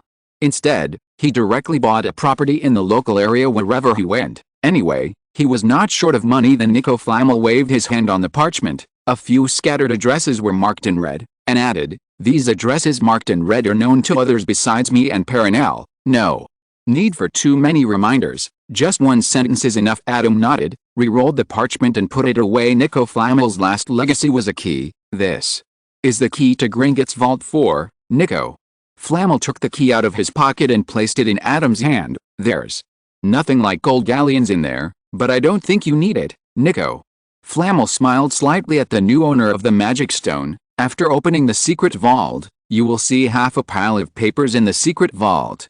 Those are the manuscripts I used to study alchemy and magic throughout my life. If you are not interested in them, please help me donate them to me and Perenelle's alma mater, Buttons. The remaining half of the secret vault is filled with some of my collections or inventions. Most of them are not precious things, but they are quite interesting. I hope you will like them." Saying so much in one breath, telling stories and delivering inheritances obviously put a lot of burden on Nico Flamel, but looking at his bright eyes, he should be quite excited. After handing Adam the final key, Nico Flamel let him go back and refused Adam's request to attend their funeral. "We have no plans to hold a funeral. After meeting you, I have said all I want to say to everyone I want to say goodbye to. At the end of my life, please let us enjoy a peaceful world for the two of us." 4. The LeMay couple. They decided their own death date, so they were extremely calm when handling the funeral affairs. They could even say goodbye to everyone they wanted to say goodbye to, and there was no need for a funeral after telling Adam the date of his death and where his grave would be, and giving Adam a photo of the couple as mentioned before. Nico Flamel closed the door. Adam stared at the door in trance. He knew that this was the last time he would see Nico Flamel. What happened, Adam? While eating the cake, Zioke looked at Adam and couldn't help but ask CB next to him, "If you ask me, who should I ask?" CB rolled his eyes. "Why don't you put down your fork and ask?" "I don't. Otherwise you will definitely eat the rest of the cake at once, you are slandering." Hearing the noise of the two sealed beasts, Adam came back to his senses and couldn't help laughing at the furballs fighting. The story of Nicholas Flamel has come to a perfect end, and his story has just begun, hasn't it? Justice from heaven, a cat that is a little too big for Zioke and SPI in energy saving mode joins the battlefield. "Hey, Adam. This way." The energetic Colin is always the most active one in the dormitory. Adam heard his call as soon as he arrived at the airport. When he walked over there, Bernard and Colin were already there. Colin was accompanied by a lady, and Bernard was alone. "My parents have a client who has been scheduled for a long time, and it is not convenient for two ordinary people to go." Sure enough, it was similar to Adam's consideration. "Adam, long time no see. My parents are not free either. This is my sister Kelly. This is the Adam I mentioned." "Hello, Kelly." Looked Adam up and down, obviously curious about this roommate who was very magical in the mouth of her brother. "Hello." After greeting Kelly politely, Adam also introduced his grandfather. Maybe because Emma was a little upset about the Flamel couple's matter, she didn't come with Adam. Now only Eugene is left. "Oh, he's here." Cologne just stretched out his hand to greet him, and was surprised. Eugene's outfit, while long time no see, dressing an expedition suit that looks like something you'd see in a movie, carrying a big bag, and leading an old woman dressed similarly. Eugene came over and nodded to everyone. "My parents are busy. This is my grandmother." "Hello, everyone." Eugene's grandmother looked very kind, and from Eugene's personality, one could probably guess what kind of person this grandmother who raised him was. All the people in the group arrived, and as expected, the plane was delayed. "Do you guys want something to eat?" At lunchtime, Adam opened the backpack that had been expanded with a wheel card and took out a bunch of packaged rice balls. There are 4 flavors: teriyaki eel, black pepper beef, honey barbecued pork, and vegetable mayonnaise. If you're listening to this novel on a channel other than Fanfic World, it means they downloaded and uploaded it without effort. We cordially invite you to visit our channel, Mundo Fanfic Novelis. There you'll find the original version of this story, and you can explore many other novels of various genres. We're waiting for you to immerse yourself in a world of incredible novels. Chapter 49: Journey to Egypt. The beef with a sufficient amount and no fishy smell, and the rice with the right hardness collide between the lips and teeth. The rice steamed with vegetable juice provides nutrition without affecting the pleasure of eating meat, and the black pepper sauce adds a soul-like embellishment to the rice ball. All the ingredients of the rice ball are perfectly mixed together, composing an intoxicating food symphony. Swallowing a big mouthful of black pepper beef rice ball in her mouth, Kelly patted her brother's shoulder excitedly. "You are right. Adam's cooking skills are simply amazing. Will he really open a store in Hogsmeade?" "When?" "Oh, Kelly, don't pat my shoulder. The rice ball is going to fall apart. At least wait until after graduation." "Alice, why can't you graduate immediately?" Kelly sighed regretfully. Eugene and his grandmother both like fish, and teriyaki eel rice balls, which don't need to pick bones and are sweet, are very much to their taste. "Oh my God, Adam, your cooking skills are even better than your parents." Old Reed also ate food made by his grandson for the first time. "It's a pity that underage wizards can't cast spells at home, otherwise I can make more delicious food." Adam sighed. It's a pity that his parents' home is not a place where wizards live in the Ministry of Magic, otherwise it doesn't matter if he casts spells at home. It's a pity that Uther is not here. Cologne sighed regretfully. "Speaking of which, do we have to eat Egyptian specialties when we go to Egypt? I don't think it will be as delicious as Adam's, but at least it's Egyptian. I'm looking forward to it." Time passed quickly in the chat of everyone, and the plane that was delayed for 2 hours finally arrived at Cairo International Airport 3 hours later. Here Adam and his family's flight information was not a secret to Uther's family, so they were waiting at the airport pickup gate early. The 5 people in the dormitory successfully met. "Ah, so Uther, You dress like this at home, Cologne.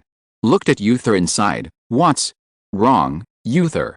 Looked at himself. It was a very common calaceris. Don't you wear, Cologne. Gestured around his head. Uther's mouth twitched. How could I wear that kind of thing outside? Speechless. About Cologne's fantasy, Uther shook his head. I'll take you to my house first.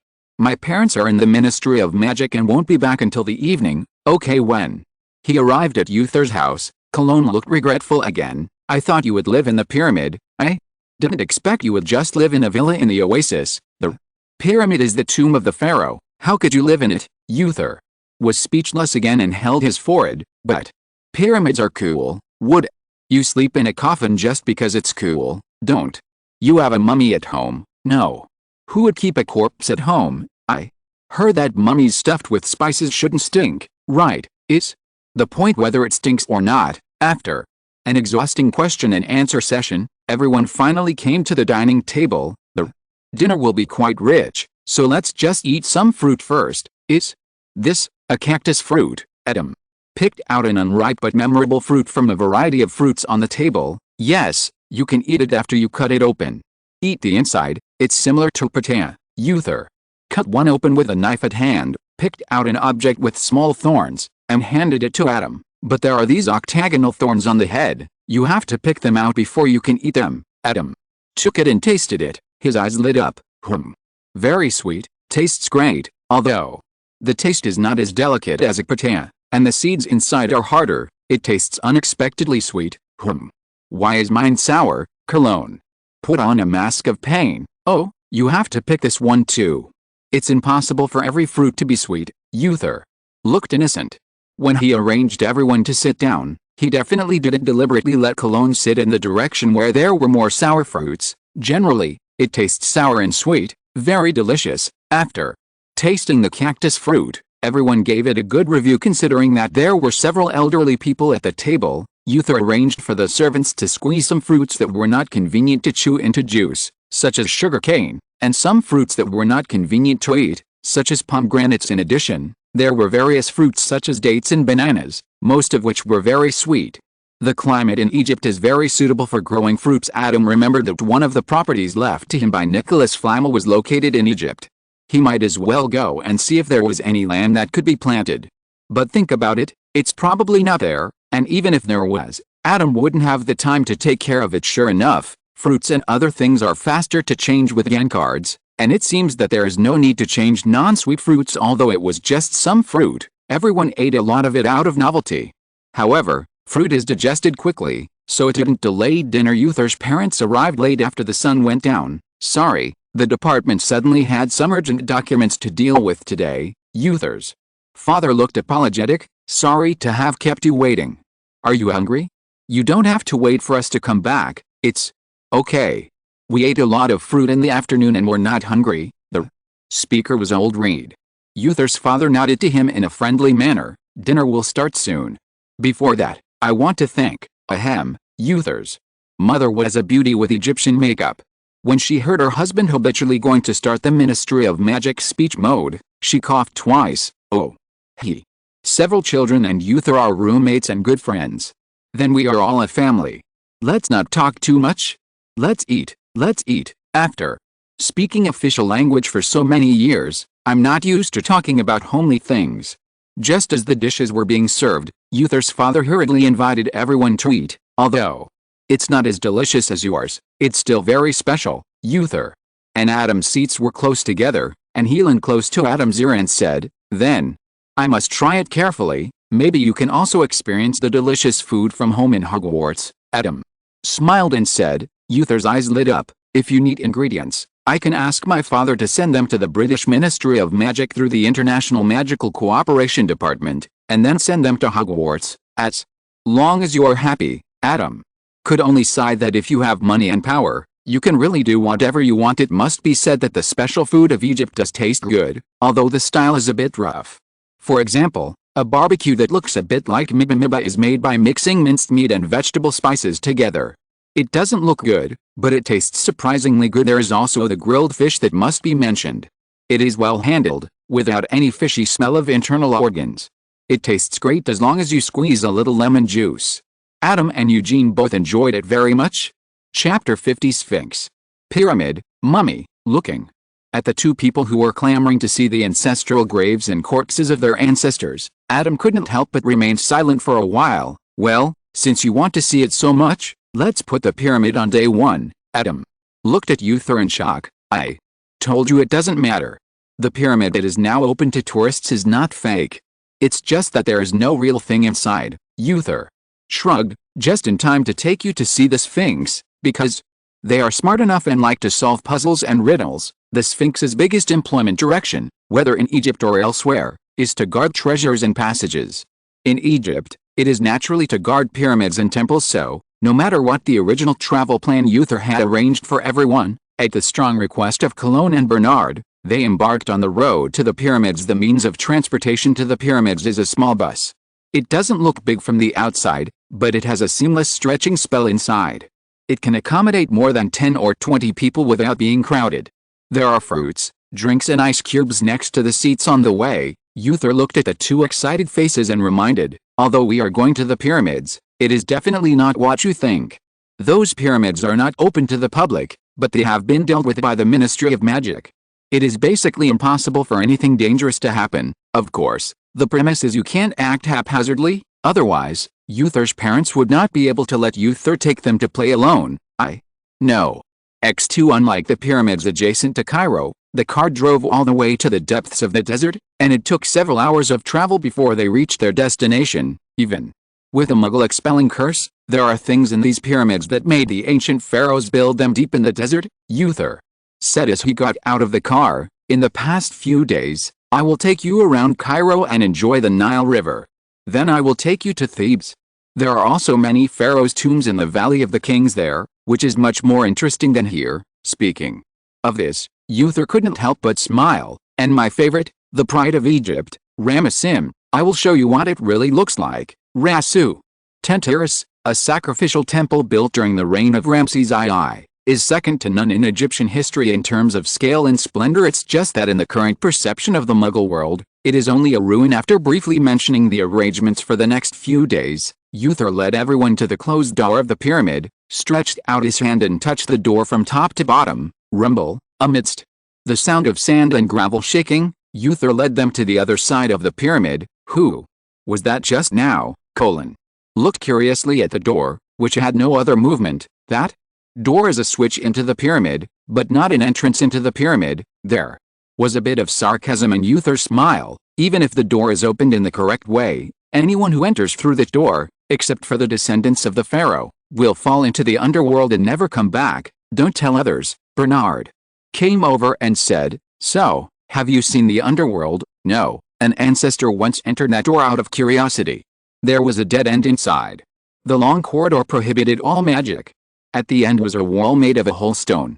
Except for a linen curtain hanging at the door and except for the portrait of Nubis, there is nothing in the entire corridor. While talking, they had arrived at the real entrance. Uther used his wand to touch a boulder. With a boulder as the center, more than a dozen boulders seemed to have melted and transformed into a huge stone door.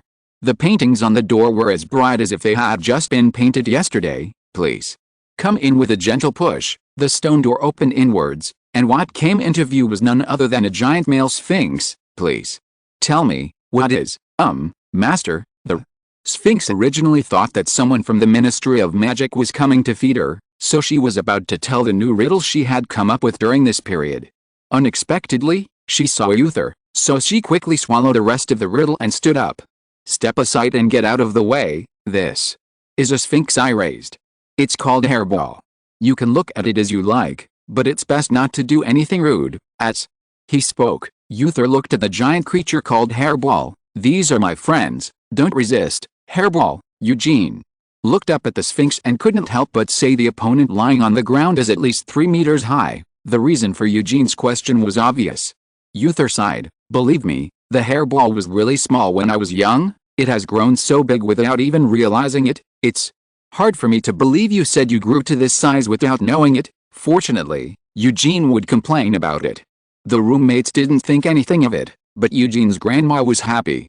She had no interest in the Sphinx and rested with Old Reed and Kelly. Old Reed has no particular interest in magical animals, he just needs to take a look at them.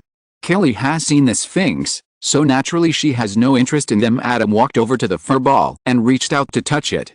Sphinx is also called a sphinx. Adam was not interested in the human face part, but the body was indeed similar to that of a lion. The thick hair could be seen to have been taken care of carefully. As smooth as satin when touched, it's almost comparable to Zioke's body. Adam, who had already gained experience in touching Zioke, unknowingly used professional techniques, and the tail of the hairball unconsciously lifted up in the air, throwing out an afterimage. Cologne was not interested in touching the hairball. He did not come forward to join us but looked at Uther expectantly. The hairball was going to come up with a riddle before, right?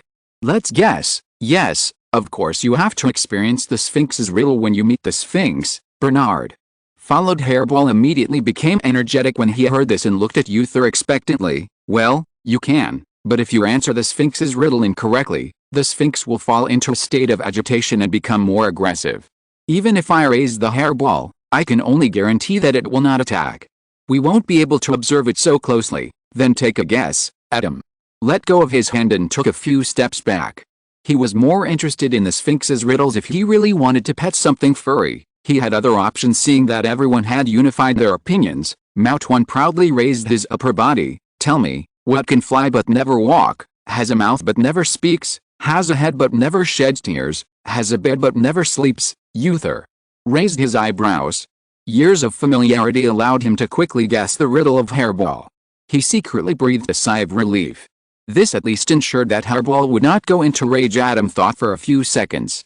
The riddles of the Sphinx are usually not made up casually and are basically inseparable from the environment in which it lives, so he quickly guessed the answer. Whoever guesses should not tell the answer first, just write it down on paper, and then everyone will come up with it together, Eugene suggested, taking out a notebook from his bag, tearing off the paper, and taking out a few pens, and distributed them to everyone along with the paper. You've already guessed it. Cologne, who was still thinking, looked at him in surprise. Not yet. Eugene shook his head, and then looked at Uther and Adam, who were already writing, but I think they figured it out. End of this chapter. Thank you very much for reaching the end. Don't forget to like. Looking for more exclusive content and immediate access? Subscribe to our Patreon. Remember, every like, subscription, or donation encourages us to continue. Thanks to everyone. See you in the next video.